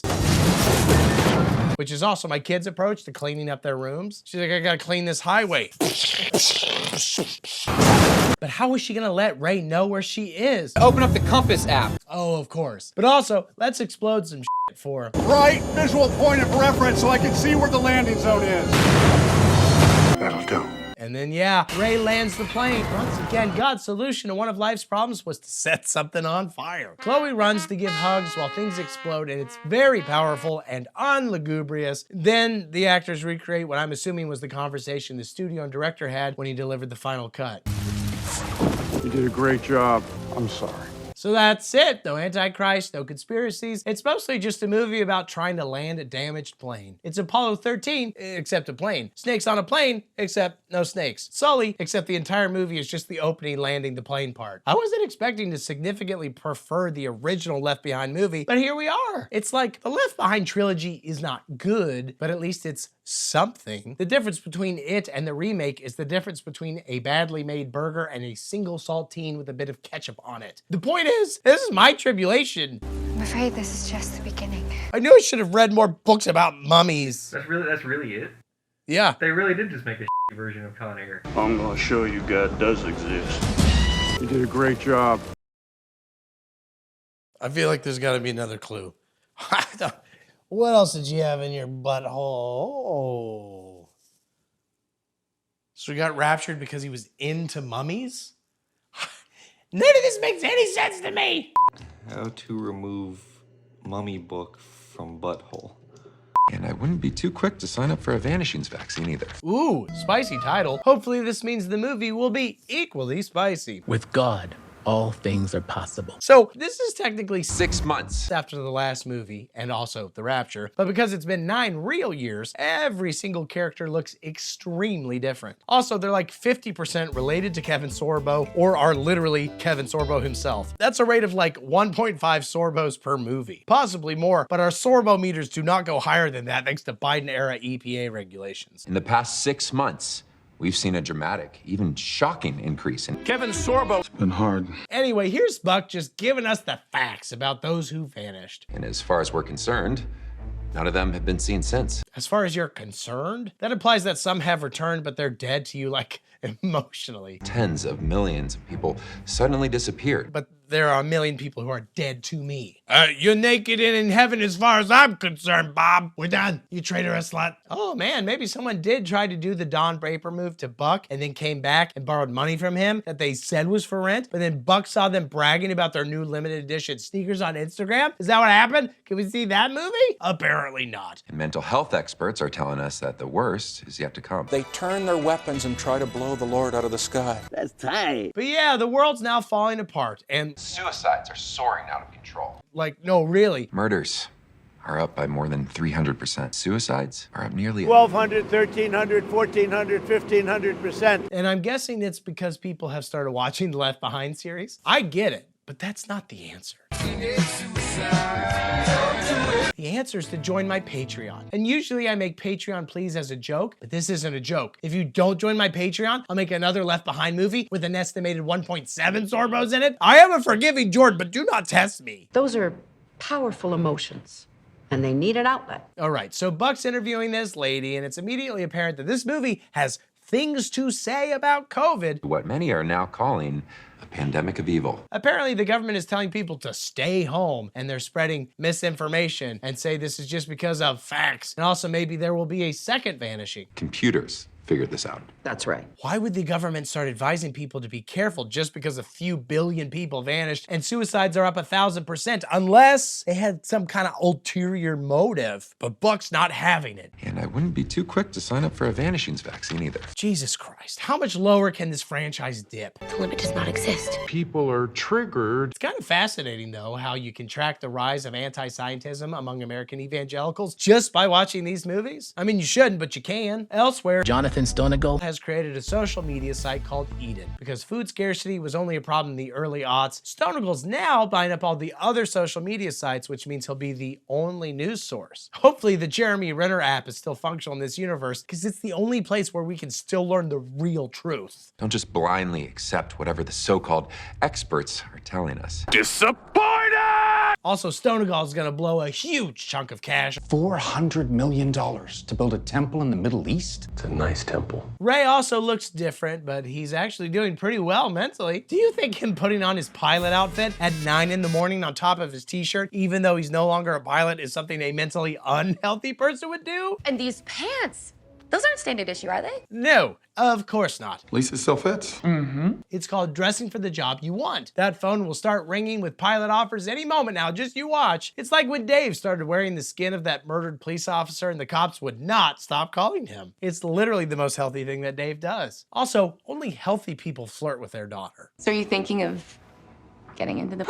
Yeah, I was thinking maybe I could do a couple runs. Okay, Captain. After some quality daddy time, Chloe wanders upstairs to fondle her brother's very used baseball glove, but who has been using it? He was literally raptured like an hour after she gave it to him. Basically, I'm saying that Chloe's been disrespecting her dead brother by using his glove with her ass rec softball league. And yeah, she has a dream where Jesus says she can't go to heaven now, but it'll keep her file in case they have an opening in heaven in the future. That must have been quite a dream. Voiceover jump scare. All she could do was wish her mom had never opened that stupid... Nothing more indicative of quality writing and acting like constant voiceover explaining how people feel and what they're thinking about. Specifically voiceover that literally happens over top of characters speaking. Buck's relentless reporting brought GWN its highest ratings ever. I think they literally finished the movie and said, "What? This is shit. Let's just blatantly explain what they meant to say and think right here." Now, Jordan was feeling a little put out, because he hated this film series on both an artistic and theological level. And it didn't help that he was quite hungry. Hopefully God helps him with some of those things. Amen. Sucking down Satan's farts. Sorry, just had to get that rant off my chest. You all get it. Again, the feeling Jordan felt was anger. We all have different ways of dealing with things that we don't understand. Anyway, Buck hated that lady and he complains to, oh shit, it's Steve Plank. And you don't even want to with that McDaddy. But Plank's like, shut your pie hole, because here at GWN, we're all about the art of fake news. Ouch! Sorry, I just keep getting shocked by all these buzzwords. Facts don't even matter anymore. But you can't stop Buck from bucking the authorities, so he calls his crazy-ass friend Dr. Dirk, who offers to let him felch a rabbit. I do love a good rabbit hole. Oh, yeah! The worst thing I've ever heard in my entire life. You told me that in high school and I forgot. I, forgot it on purpose. You know how you missed, there's like a 3-month period of your life that you can't remember from high school? Let's just say it's a rabbit hole. It's still so easy to dismiss it now. Even though we saw it with our own eyes. It's rabbit season in my pants. Dirk works at Princeton and appears to live in the dorms. Anyway, he's been doing some computer shit and he figured out that Catherine owns a company that is basically solely responsible for feeding data to the UN. Oh, and also pharma companies. That's how we got rich off COVID. So it's not even really metaphorical. They just want to talk about actual COVID. Also, Stonegal tripled his wealth during COVID and then bought a social media site, which, doesn't that make him an Elon Musk analog? But I thought we loved Elon Musk, Kevin Sorbo. Anyway, the point is Stonegal is pushing a great reset theory where the world will be unified under a single government and single currency, and there will be no more single ladies because we'll distribute them as needed. Here's one you might find interesting. Buck's like, damn, that's crazy. I'm gonna go on a date with Chloe about it. And also talk about how, did you know I'm an investigative journalist? I don't think I mentioned that yet. I was an investigative journalist. Except about 12 seconds into the date, a second vanishing occurs according to push alerts on their phones, except Buck can't find any real witnesses. And he asks like all the people, you know, Ray, Chloe, Steve Plank, that's like everybody. He asked them and they said they didn't see it. Everybody knows there was a second wave, but nobody's actually seen it happen. But maybe all the witnesses got vanished as well, Buck? Have you thought about that? No. You're only thinking about holding Chloe's hand or something, you slut. That needed to be investigated. With tongue! So instead, Buck chats conspiracy theories with 3 weirdos on his news program. Buck thinks the vanishings are because of some crazy tech. Oh, shut up. I just got report that we are about to begin our coverage of the UN press conference. Stonegal's giving a UN press conference where he claims the second vanishing has cratered the markets because all the people who vanished were the main purchasers of iPhones. Anyway, 90% of people will be in poverty within a few years, forcing Jeff Bezos to feel a slight twinge of guilt as so many water bottles in his factories end up pissless due to layoffs. But it's okay, because yeah, we've got a plan to make a single government and promising a one world economy. A one world currency. Based off a new electronic money system created by Kayam, because again, in the future, the technology that should save the world but won't is cryptocurrency, I guess. Which again, here is a bad thing because Trump hasn't come up with his own crypto scam yet. But if these movies get rebooted again, crypto will 100% be the thing that only true believers use, and cash will somehow be the mark of the beast or something. Buck interviews Stonegal and Kayam remotely and learns that only Romania and Israel are holding out from receiving the new money system, and that's because Israel wants peace in the Middle East, and Romania, I don't know. The movie has no reason for it, other than I guess that their delegate is the Antichrist. Seems like a bad reason. Later, Buck does more digging and finds out that the lady from the beginning works with or for Catherine. How dare they? He thinks that's bad because he thinks Catherine is bad, and with this new franchise direction, he probably also thinks a woman having any job is bad, and he can't believe Plank let Dr. Kincaid come on my show and says she has gainful motherfucking employment. People are triggered. Buck also apparently doesn't know how to say Stonegal because whatever he's saying gets constantly ADR'd throughout the movie. Mr. Stonegal, Mr. Stonegal, Jonathan Stonegal, all faked by Stonegal. He's clearly like, Stigalord. We're gonna confront Stonegal with everything Dirk found. So you actually think Jonathan Stonegal is the Antichrist? I just hope the peace accord with Israel can still happen without Stonegal. This conversation is over. Are we clear? Ray has a mild crisis of faith, and he wants to read the Bible because he's finished all the mummy books his wife had, but it's no longer on the internet.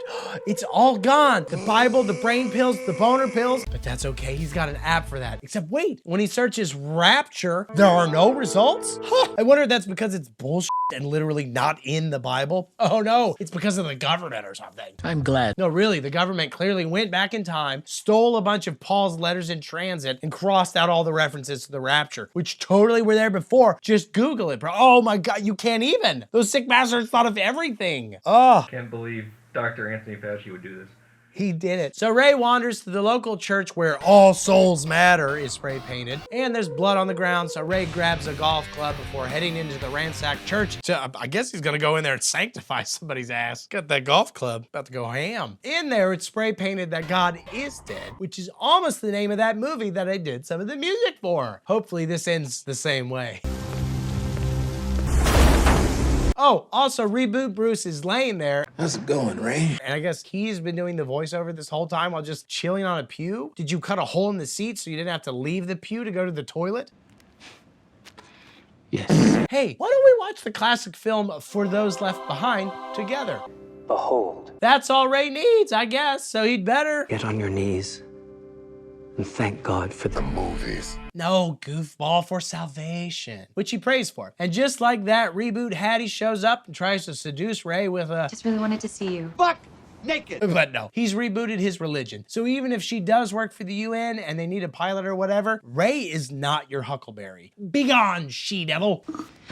Hattie. Ray's only getting black market tickets for Christian concerts now.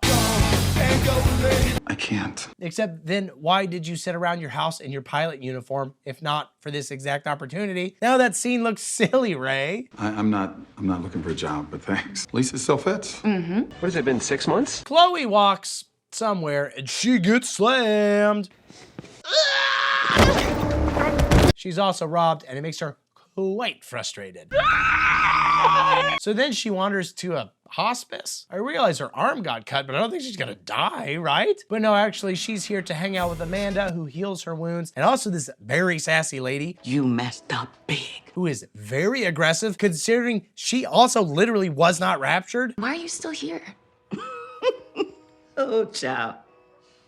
You in it now.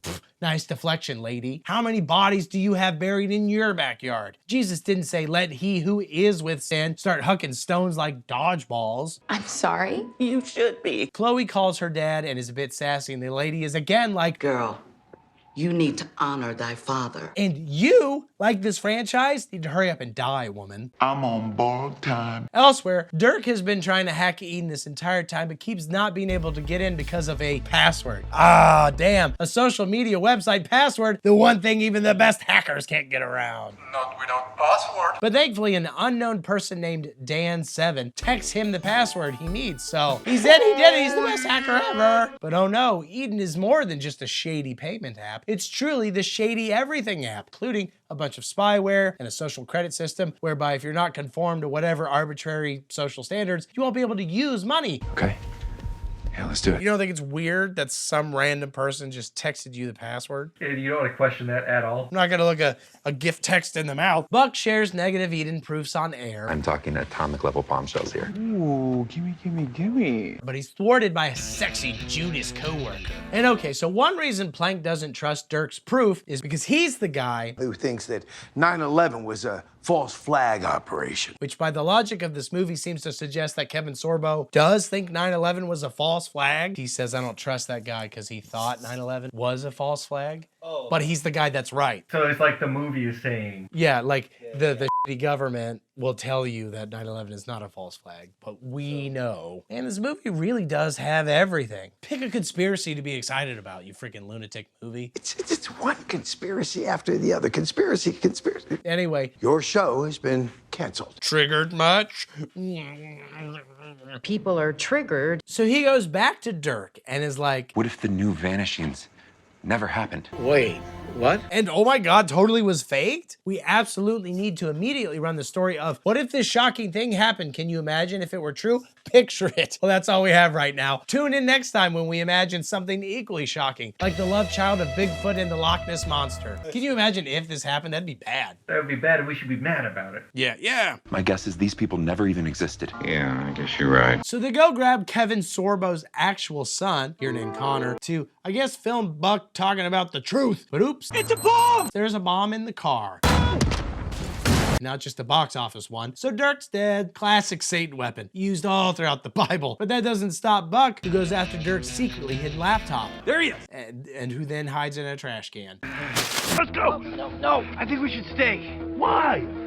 I'm in the dumpster already. By the way, everybody's stoked about Reboot Nikolai for reasons the movie never really bothers to explain. I haven't seen anything like this since Obama. Oh yes, a sly reference to Obama being the Antichrist. Wouldn't be a true Christian movie without it. That was also my favorite part of The Passion, when Jesus, all bloodied and exhausted on the cross, saying with his dying breath, "Thanks, Obama."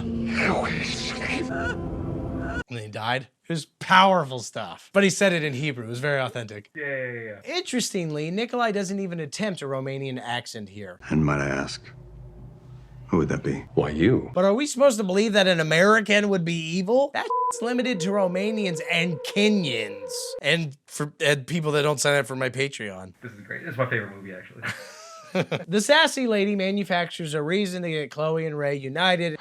I want to be baptized at your church. Bruce is there, and Chloe grills him on the rapture and tribulation stuff, and then the movie attacks me directly. What about all the people who claim that the rapture isn't even in the Bible? You gonna do this? Okay, fine. Yeah, what about those people that, actually read it, but he just brings up 1 Thessalonians again. Sounds good to me. Idiot, you can't stop me. I'm on YouTube. I'm more powerful than Nikolai, and I can do a better Romanian accent. Look at me. Hello, it is me, Nikolai the Antichrist. I'm on YouTube. You cannot stop me. I'm invincible like Antichrist, I guess. That was my point initially, but I maintain that perspective. Copyright strike from the country of Romania. Yes, that's our thing, dude. It is our thing you cannot take. I don't even know if that's remotely Romanian. That's just sort of like horrific Eastern Europe in a very vague sense. Brilliant job. Speaking of social media and the Antichrist, Nikolai claims he isn't sold on the whole Eden thing, and Stonegal's like, well, you will be the successor if anything happens to me, and Nikolai is like, okay, actually, I do like that idea. Everything that's happening in the world right now was predicted in the Bible. Still nope, the Gospel of Luke was clearly talking about MySpace. And though Judas made Jesus' top 8, he did still betray him, for he was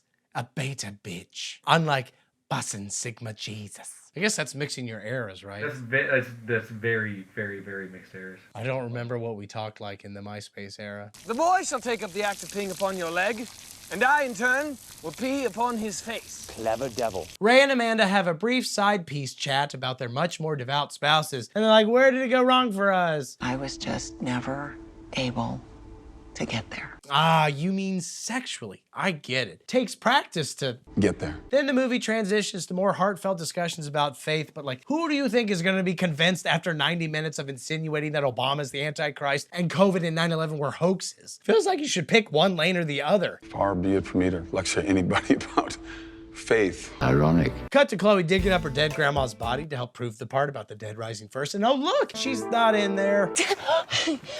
I need a bit more, though. Do you have a whiteboard with a bunch of tribulation facts written on it? Oh, perfect. Inarguable. Buck calls Chaim to be like, yo, Stonegal sucks. So Chaim tells Nikolai, yo, Stonegal sucks. So Nikolai calls the UN Security Council together to be like, yo, Stonegal sucks. I don't remember who sucks at this point. Buck rushes to this meeting, but of course learns about the temple building and the 7 years of Israel peace things from Chaim, which causes a reboot bathroom conversion, which again,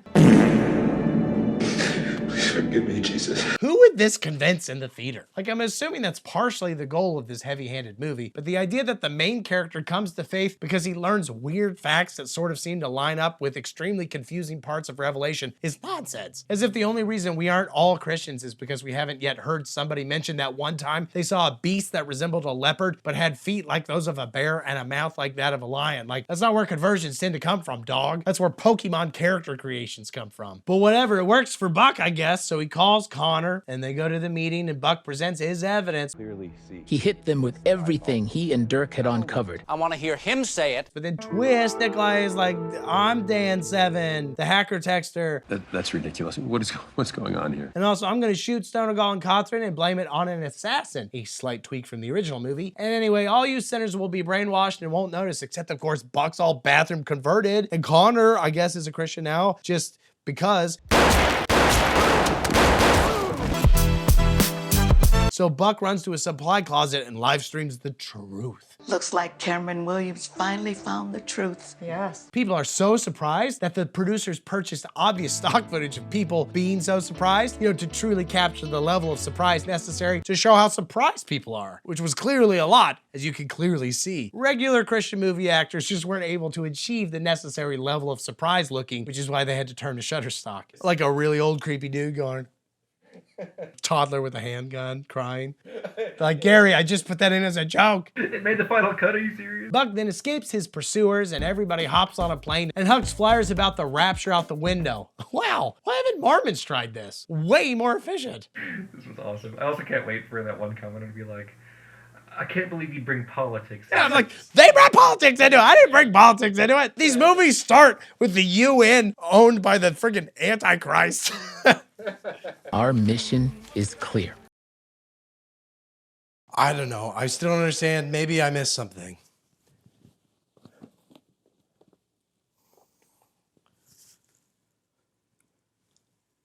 Vampires? This is very exciting. But you're wearing me out! All right, time to hop on that YA craze all the sinners have been raving about. Now that we've totally convinced all the adults. No, seriously, the writer of all this bullshit is quoted as saying, while I was watching Twilight, this is me. That's a red flag anyway. That's already a red flag. Why was he watching Twilight? Back to him. God gave me the idea to use those kids' books and take some points out of them. I would create a brand new, fresh YA version of Left Behind so that it could really speak to today's kids. And probably more importantly, to their parents' wallets. What's up with you and age? Also, I mean, Twilight is literally Mormon, so you could just watch that, which I did right here. Oh! It's not a chick thing. And who better to create this thing that kids are definitely going to love than Salt Entertainment? For as it says in Matthew 5:13, you are the salt of the earth. But if salt has lost its taste, how shall saltiness be restored? It is no longer good for anything except to be thrown out and trampled under people's feet. So that's why I'm doing this video, to trample this saltless franchise. Anyway, this salty lump is called Vanished, Left Behind, Next Generation, because kids love when 3 movie titles are crammed together with different punctuation. You should have added a slash there too. Maybe a semicolon. Have fun with it. Kids love fun. Are you sure? The movie itself opens with 5 minutes of a Gabby girl walking while one of 3 different Ben Rector songs plays. Sometimes she's walking in normal motion, but sometimes she's in slow motion. Sometimes she's alone, and sometimes she's with a smaller Claire girl that is her sister. I mean, look, the movie paid for the entire actor, and by God, they're gonna get everything they can out of that actor. But also, no matter what, Ben Rector's gonna croon. Crushed it. You don't know, Dave. That was a pitch perfect Ben Rector. Eventually, they run into a flirty hot boy named named Josh, and he heads back to the girl's apartment to flirt about fossils. I assume you mean brilliant f***ing Finlandian man. That's exactly what I meant. Which I'm surprised are allowed to exist in this movie. Dinosaurs aren't real, right? Or they only lived like 5 years ago. I don't remember what they say now. And they flirt about how Gabby's parents are divorced because, ooh, this dude's got game. Nice. And also they want to flirt about how hilarious their homecoming photo is. Last time I looked, we were blowing up. On what they call Instagram, but it's apparently actually photogram. Look at this photogram. But see, their photo is taking off because it's like so sarcastic. Also, they're not even really dating. So are you and Josh still banging night after night, dripping with sweat and bodily excretions? No, Mom, we're just friends. God, got it. Just hand stuff then. Can you please just stop? Oh, to be young and not divorced. Last time I looked, we were blowing up. Car crash, piles of clothing, raptures. Have you seen him? Who? Michael, my baby. You check your butt. Michael! Oh my God, where's Michael? Whoops, Mom's gone too. Mom! Gabby runs back to her apartment and thank Josh that Josh is there. Gabby! Because my man is too cool for heaven. But Gabby's 2 or more sisters aren't. But actually it's because they went to get ice cream. When the f did we get ice cream? What is going on? So they go to the ice cream place, and then Claire's saved by some other sexy boy named Edward. I'm sorry, I mean Flynn. But their third, clearly better sister, Danny, she disappeared. Now, Claire looks young, but just because she's 11 doesn't mean she can't have already committed her life to Satan and therefore become Rapture ineligible. Dave dedicated all his Batman action figures to Satan at just 6. Sorry, Batman condemn I understand. It's easier for a camel to get through the eye of the needle than for Bruce Wayne to go to heaven. The 4 of them run into a church where Pastor Bruce is like, hey kids, check out this basket full of USB drives made by all the real Christians in our church, explaining what happened to them. I don't think any of them were in their butts. But don't smell them. I wish I would have. Y'all teens are just always using USB drives. Just another way that this movie totally gets its young, new, fresh audience. Feel free to take one. Now, if you'll excuse me, I've had a lot of beans recently. Wait, what's that smell? Flynn brings them to a safe spot, which is to say a bunch of cardboard boxes owned by a bunch of homeless dudes. What was your plan? Josh and Gabby both have apartments, right? Even if their parents are all raptured, surely that's better than here. Plus, you get to eat their share of all the snacks now? All those Doritos could be yours, you fools. Yeah, well, I want you to have not committed your life to Satan. So shut it, Claire. They decide, okay, well, we know Dad was a sinner. He sold us so many concert tickets on the black market, so we know he's still alive. So why don't we just walk to his house? Could we blast another Ben Rector song while we do it? Amazing. Best apocalypse ever. It's so catchy. This is so appealing to me as a teen. Now hold on. They find a raptured farmer sandwich, but like it's been at least 24 hours, right? Surely that thing is nasty? I guess that's why Gabby doesn't keep any for herself. Smart girl. They stumble upon a campsite apparently formerly owned by a bunch of now raptured campers, and boy are they lucky that all the Christians with useful supplies were raptured along this route, and not just a bunch of old dudes with like woods porn. Like normally, forest people would not be welcomed in heaven, you know, because they outdoors, but thank God that these ones decided to hold it in and were apparently saved as a result. God's like, did you poop outside? No. He's like, good. We found some bread and peanut butter. Great. Claire loves peanut butter. Thanks for letting us know, Josh. They go to a mostly raptured police station, but they don't find anything useful. Hello? Shut up. I guess their willingness to eat old, stale food doesn't extend to donuts. Eventually, they find a random crashed truck. That's Dad's truck. Oh, not random. Let's run into his house, except wait, who are these guys? Gee, honey. Afraid we don't know. Fortunately, this isn't Gabby's first knife fight, which may explain why she got left behind. Hell yeah, sister. Jesus says love your neighbor, but he ain't here now, is he? This buys everybody enough time to jump out a window and hide in an overgrown magic treehouse in the woods. Now, I don't want to spoil the plot of this movie, but it's like 60% just kids running. Try to keep up.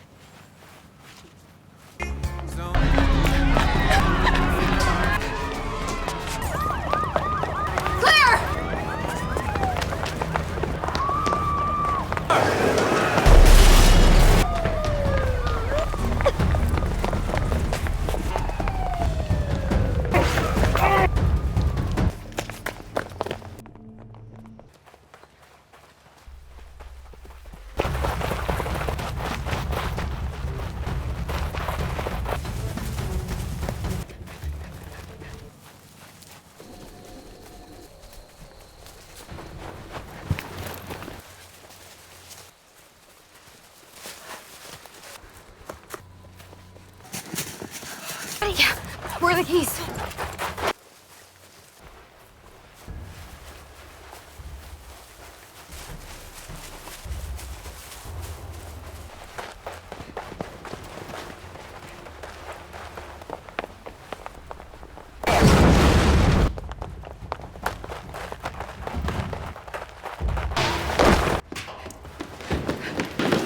Now, the kid actors may have lost a lot of brain cells while making this movie, but at least their cardio health was off the charts. That's seriously my dream, is to get cast in a movie where I have to get ripped and they'll pay for me to do it. Dave wants to get Chick-fil-A every single damn time we shoot, which is not really helping me get ripped. Protein, bro. Get swole, dog. Hear me! Hear me! Hear me! Except, oh no! Claire's main running instrument is injured, and there's all this red sauce coming out of it. They tourniquet the leg because, I mean, she's probably gonna lose it. No point trying to save it. Limbs can't convert. It hurts. I know, Claire, I know, but I need you to calm down, okay? You don't need them both. They run to some other random house and beg for help. Please, we need help! And they're let in by some dude and his sister, who is actually probably the best nurse left in the world. She doesn't need a piece of paper from some college to prove her worth. Nobody's questioning her worth as a human, but I'd still feel a lot better about her sewing up this child if she did have one. You and I are basically the same level of doctor, lady. Sorry, that leg's gonna have to come off. So you might not want to look. Damon here is a prepper, and he's somehow already built an entirely functioning, self-sufficient commune in the past 30 hours since the rapture? Look, if some percentage, even a huge percentage of people disappeared randomly one day, I think I'd still wait at least, what, like 2 days before I abandoned everything and joined a commune? Like, I've got some food in the fridge, and it'll be quite a while before I catch up on my streaming backlog. Hell, if I'm in an editing hole, it might even be 2 days before I notice anyone's missing. Now, once I run out of cheese sticks and finish rewatching Lost, then sure, I'll look for Sanctuary. Sanctuary. Mm-hmm. You know the word? Yes, it's a very normal word. Also the title of one of Faulkner's spicier novels, and the answer to my clue from at least 2 videos. Well, he certainly has his theories. It's not a theory. Do you need Chloe's thesaurus? Also, have you heard of the word tent? It's a big one, but it's important during this trial. Oh, let me guess. You go chickens too. Again, excellent guess. I'm so sad all the children left behind are idiots. Idiots with first round 40 times, but idiots nonetheless. I'm sure being homeschooled by preppers will help them catch up. That's a simplistic way to put it, but yes, it's conceivable. Now, Damon talks a bunch of shit about how he's positive that the rapture is the result of an EMP going off, but like he has functioning electrical stuff like cameras, lights, and laptops, and I'm just assuming a secret hard drive he doesn't want the government to check. Even Gabby has a functional cell phone. As far as we can tell, all tech in the entire world is doing just fine. Suddenly I'm the sanest guy on the planet. I doubt it. That's exactly what Dave says when he overdoses on drain cleaner and bath salts, and I doubly doubt it considering Josh is able to watch one of those USBs on a laptop and then bootleg it with his phone. Pretty weak-ass EMP you got there, Damon, which, by the way, your name kind of sounds like Demon. Also, how would an EMP make people, but not their clothes, that's always a constant in all versions of the series, disappear?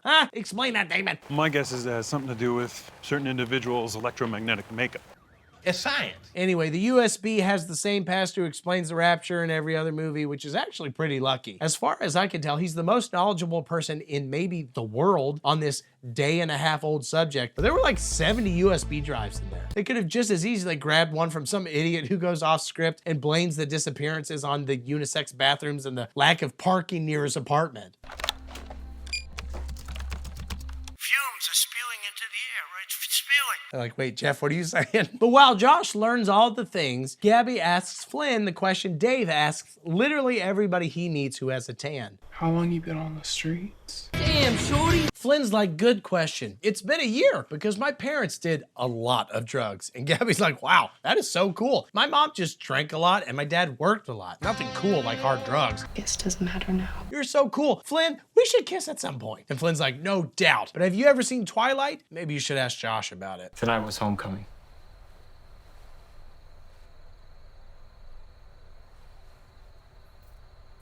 Wow. Guess that means we should slow dance to some music playing from my EMP destroyed phone. But before Gabby can kiss Josh, Gabby? she's cock-blocked by her dumb, uncool sister, who, by the way, wouldn't have been able to if you just let her leg fall off like you were supposed to. The nurse comes in and is like, okay, Claire, clearly you need Jesus. Did your mom ever talk to you about God? Or eggs or milk or butter or salt or sugar or wheat. Or like not cock-blocking your sister. Yeah, but I didn't listen. You were like a giant cock-blocking robot. Do you believe that? I do now. Claire was like, no, she only talked about pounding natty daddies. Why? And then the nurse is like, my goodness, we have some work to do. Well, it doesn't really work like that. Speaking of, the next day, they're put to work because cults don't just run themselves, even though they're clearly useless. Gabby spends a few minutes just absent-mindedly rubbing dirt with her bare hand. I want that chore. Grow plants. You okay? Until Flynn's like, why don't we run away in the woods together and share sad stories and also our wet spit? Slurp, slurp. God. High school feels like 100 years ago. It's day 3, my dude, but I get it. This was every Friday night for me on the commune where I grew up after all the Christians disappeared. There were a lot of homeless guys. It was an all-you-can-slurp spit buffet out there. You would not believe, David. How long you been? Slurping it up. Thanks. They take a slurp break and wander around only to discover some dudes carrying a pretty light pole, but they're not happy about it, so the vibes seem off. Except wait, Gabby's dad is here and he's forced into a box, oh God. Shut up! They run back to the dirt field, but one of the box forcer guys walks up and is like, I think you two need to chat with Damon because you're not allowed to be in the woods unless you're doing official box forcer business. We have a long 3 days old tradition and you need to respect it. So they're brought to Damon and he's like, what did you see out there? Trees.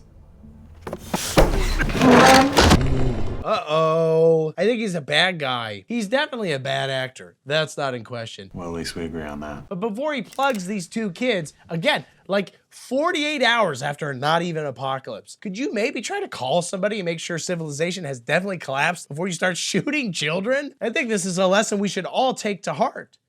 Dave, every day, Dave walks outside, he's like, I don't see anybody, we should start killing kids, I think everybody's gone. I'm like, wait, let's drive into town first. It's time, Jordan, this is it. It's it, it's what we've been talking about, it's what we've been getting ready for. I'm afraid to imagine what this guy does when his cable goes out, but good money's on hunting homeless people for their skin. But no, his untrained savant nurse sister busts in and is like, let me talk to them. They trust me. Well, they just heard you say that in front of them, but also he's about to shoot these kids, right? What is she going to explain exactly? How will she be more clear than the threat of death? Make them understand how we do things here. But obviously she's just helping them escape because actually the reason Gabby Daddy is in a box is because Damon was mean to the nurse and he and a few other dudes stood up to him. Damon told me he asked them to leave and they left. Not that they were shoved into boxes and forced to carry relatively light poles. So anyway, she lets them out a secret trap door and they free Daddy from his box. Daddy!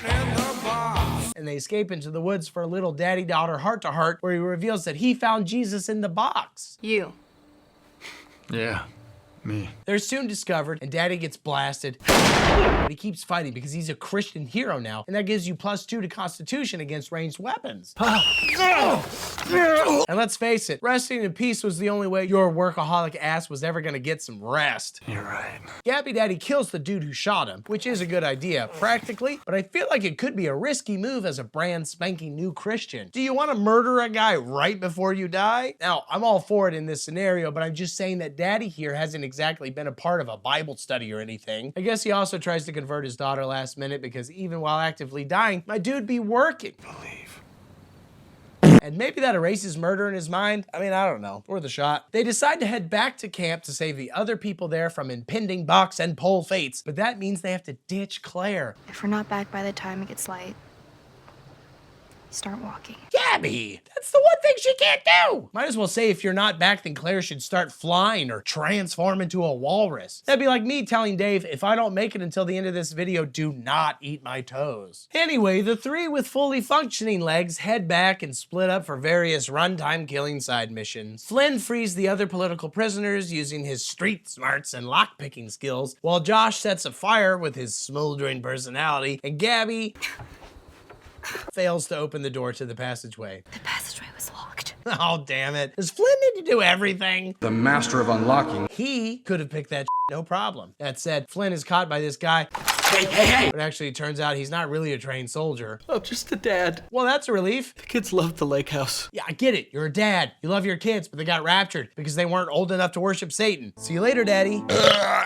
Now, Josh made friends with some random woman named Rachel, and he finds her and is like, Rachel, shh. Pass the word, we're leaving. But at this point, who's even left to resist them? Yes, there's Damon, who's out here slapping women left and right. Because it's important to not let the end of the world interfere with your hobbies. But he's only got another 15 to 20 slaps left in him tops, and the only other 2 guys we see with a gun are dead, and also a soft daddy. They should just take over the commune, right? Start their own little theocracy in the woods. Make their own punishment boxes with spiders and rusty nails. Just lean into the tribulations. Think outside the literal and metaphorical box. But no, they save the nurse with an improvised key. The master of unlocking. And everybody escapes while Damon and a few other dudes whack at the fire with rags. They steal a truck and the nurse asks Josh, who is in the driver's seat, You know how to drive? Let's hope so. okay, well, if you're not 100% sure, can you just switch seats? Or did you not need paper from the DMV to prove your worth either? Feels like a bad time for a driver's test. Or are you literally hoping that Jesus is gonna take the wheel? Because that guy was born like 2,025 years ago. I doubt that he can drive. Jesus could take the wheel, but then what? He's like, whoa, I do not know what I'm doing. But no time. Damon's in hot pursuit, and the sad Max Fury Road kids pretty soon hop out of the truck to meet up with Claire and Flynn anyway. They walk all night towards some predetermined meeting point, but shit. Not so easy to hide in the light, is it? It's not, but also your aim is terrible. They're just standing there in said light. Whatever. They run some more and he shoots some more and they enter some building and he enters some building and... This is very exciting. But you're wearing me out. Who are you talking to? I'm talking to you. Oh, okay. More running. A random explosion. Flynn's down. Oh, shit. Can you tell I'm losing my voice? I feel like I'm covering it up very well. Damon catches up and is like, I'm about to pull a Twilight's choice on your ass, Gabby. Choose between your cute little boyfriends. He'll let one live because he needs help with hard labor. And also he's decided Gabby's useful to him because nobody else rubs the dirt as good as her. But again, I can't stress how few days it's been since the maybe apocalypse happened. Damon has been dreaming about shit like this. Like, new Grand Theft Auto players show more restraint than he does. This is why you never move next door to a prepper. The second you get a random blackout, dude will be at your back door wearing your skinned pet as a hat, trying to enslave you and raid your pantry. I said Oh, he's dead. You know, I bet God did that. Gabby clearly agrees. God, Jesus, I'm ready to do this if you are. Jesus was a notoriously famous crack shot. During the 1939-1940 Winter War between Finland and the Soviet Union, they called him the White Death. Not a lot of people know that. Maybe it wasn't just luck. The next day they go scrounging for food, but again, they could just go back to the self-sufficient commune place, right? But no, they end up at a gas station and oh shit, everything is totally normal and fine, just like I thought it might be. You think a Rapture is gonna destroy a Twinkie? Well, it's time to go home. And do what? We've got a self-sustaining commune right down the road. Besides, what are a bunch of kids going to do in this city? Are they really gonna let this dirty boy into one of their apartments? Ew! What will that do to the burgeoning love triangle? Actually, they've got bigger fish to fry, like Trent. And also another super American sounding Nikolai. There is no need for doubt. He scares me. He scares me too because he's somehow both live on TV and standing right behind them. Oh my God, who is he, the Antichrist?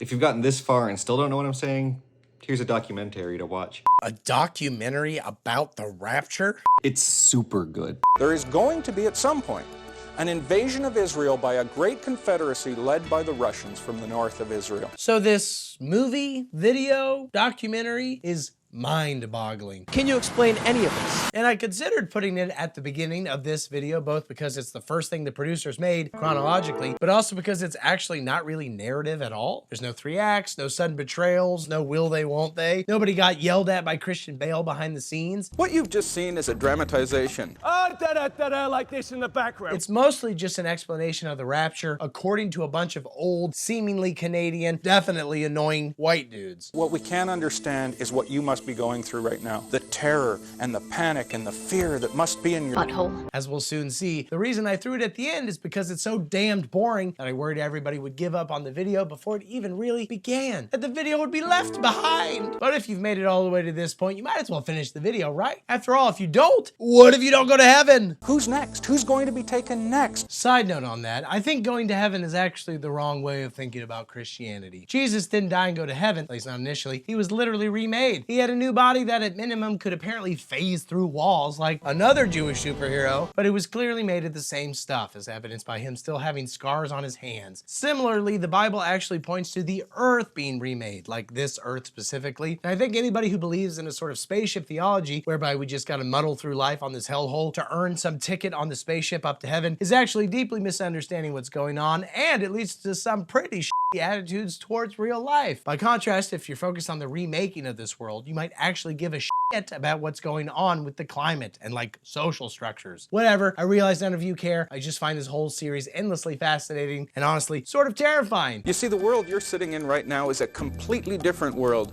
than the one I'm sitting in recording this message. You mean Canada? Which brings us back to this thing. Basically, the idea is that this is a video that you should watch after the rapture and probably after you've finished rewatching Lost. Basically, it's like a real life version of all those post-rapture videos the characters keep watching in each of the narrative movies. I believe I will be gone by the time you see this tape. Oh, thank God.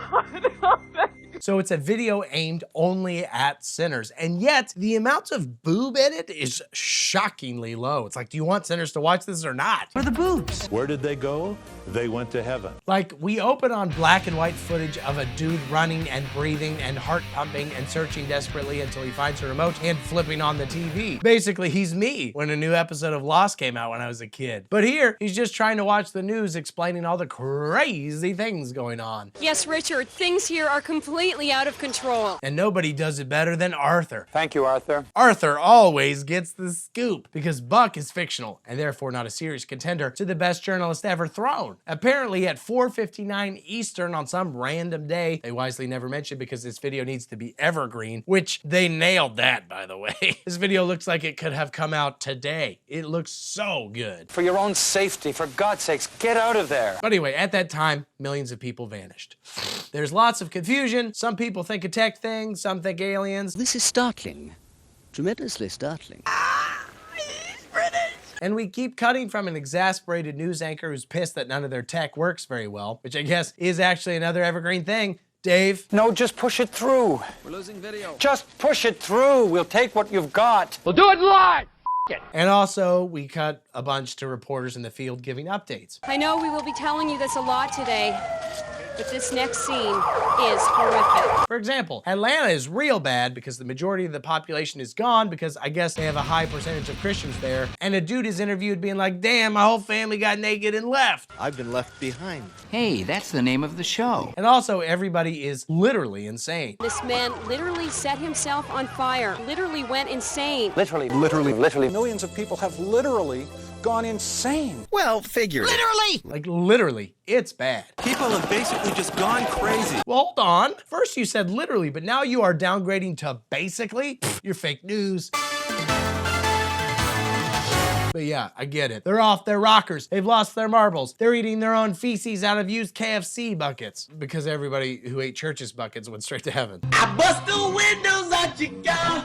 I thought I saw myself a church's bar. One of the biggest problems is, again, that we have allowed way too many Christians to operate motor vehicles. I am always saying that Christians should be forbidden from driving. The Bible never mentions cars. Just imagine what would happen at a NASCAR or a Megatech 300 race.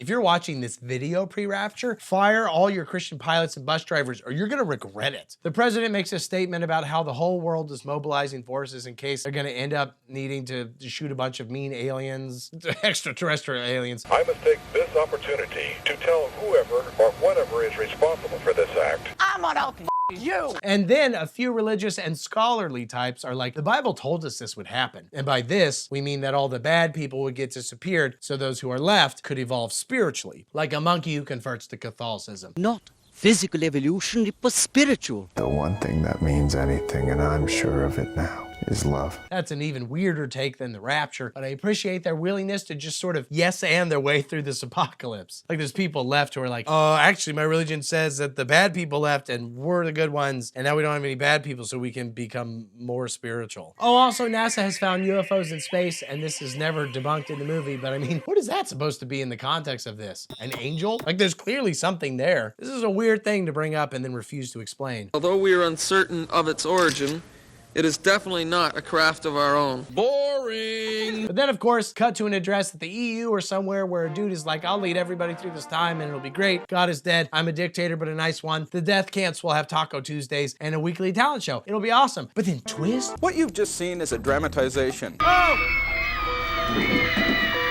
Holy shit, you got me so good, movie. I was just about to load the final bullet and take the easy way out and put Dave down. The easy way out for Dave. I was gonna kill myself, I was gonna kill Dave. I was like, well, the world's over. I don't need Dave anymore. I would caution you about this man. For no apparent reason, the producers of this presumably explanatory video decided to spend the first 19 minutes just sort of guessing what the rapture might be like on the first day. Note how they don't mention needing to immediately make crazy communes, Damon. But now they're hoping to transition to explaining the rapture for the remaining 40 minutes. Now that we're just so damned hooked, they sunk cost fallacied our asses. But also, what if they were way off? People have been taken off this planet on UFOs, that they've been sent to other planets, to slave planets. Like, what if everybody just sort of ignores it and keeps going on like in The Leftovers? Like, what if people are sad but governments aren't all banding together and getting rid of nukes or whatever? Feels like you could lose credibility by opening with such a wild swing, but counterpoint, they have no credibility to begin with. So I know it'll be hard to resist, but resist you must. You're so sexy, though. But that doesn't stop them from trying to win that credibility back by having every random Canadian who pops up come with a little disclaimer about how this has been recorded earlier, which is both A, obviously the case. We're the ones who press play on this. Everything you've ever watched on a DVD was previously recorded. Like, show me a DVD recorded in the future and I'll give you, I don't know, like $200 for it. And then when the rapture occurs, you're gonna go to heaven. Wow, that sounds like a really good deal. But B, the point is that they've been raptured, so they'll never record anything ever again, which is a real shame. I think some of these guys could be stars. I mean, let's make a John Wick spinoff starring this fella. It's not too late, and right now, pray and ask Jesus Christ. Please give me a role, any role. Anyway, again, they're like, millions of people have literally gone insane. I'm sure of it, because the restraining power of the Holy Spirit is gone and a bunch of sexy, seductive spirits have filled the void. That's bad. And yeah, a lot of people are gone now, but to clarify, this is not like Star Trek. Beam me up, Scotty. Absolutely not. I don't care how many people say this is just like Star Trek. It is not. This is simply not true according to the scripture. It is a lie that we know is forthcoming. Like Star Trek? Also, there's almost definitely an Antichrist doing stuff, and he's almost definitely European, apparently. It is interesting to note that the Antichrist does have a partner. His name is... Dave? Sorry. So watch out for that. At either someplace in Europe, one of the countries there. If you hear anybody talking about baguettes or free college, just shoot him on sight, just in case. Whoever it is, he'll probably be a very smart person. They go on to explain how this is a uniquely good time for the rapture because all the post-rapture stuff involves data theft and barcode marks on your body. Right in the butt? No. This is simply not true. Which wouldn't have made sense in the 1800s, but it totally makes sense now. It's kind of weird to assume that the rapture would happen particularly soon. We've been waiting 2,000 years, right? Why not another 2,000? Why would Jesus pick the 90s of all times to come back? Lost? It hasn't even aired yet. And if you're thinking, duh, that's when Heinz put out the funky purple easy squirt ketchup. Wrong, you idiot. That came out in 2001. It just seems like a decade he'd very specifically try to avoid. Also, all the dudes in this video are almost certainly dead now, right? Like the creator of the Left Behind series certainly is, and a few of these dudes appear on their absolute last leg. And in some cases, tooth. Wait. Sorry, forgot about Canada's free healthcare. They're probably more powerful than ever. Beam me up, Scotty. In general, it feels like this part of the video is just hoping if they fire hose you with information, then you won't really have any time to process or vet it. And also they constantly say, hey, we don't know exactly what's gonna happen. Like how they don't really know what 666 is all about. There's no firm opinion here of what this 666 stands for. Weird stuff.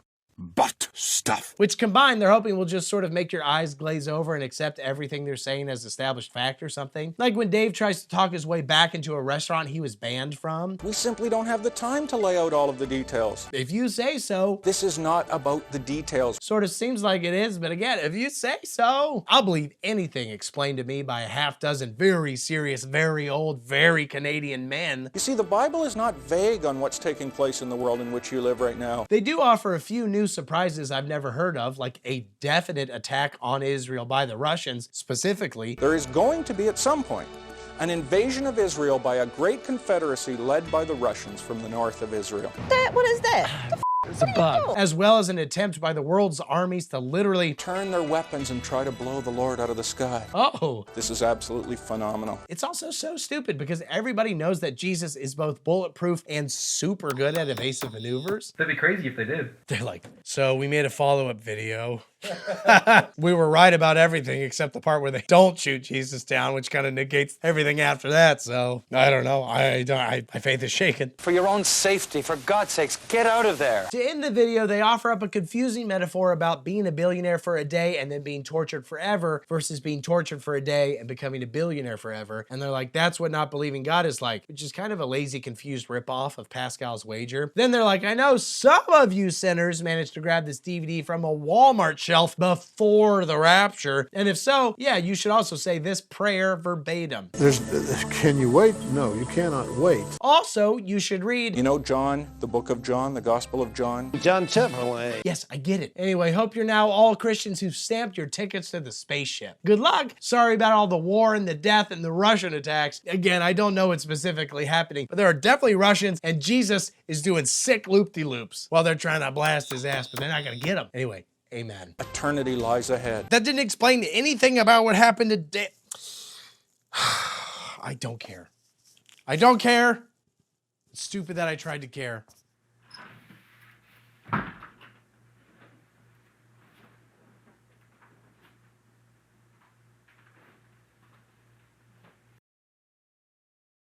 I just love, you know, I have a lot of work meetings. Sometimes it's like, oh, this budget, we have to tweak this budget. We have to add this here. And then it's like, you're pulling books from your ass.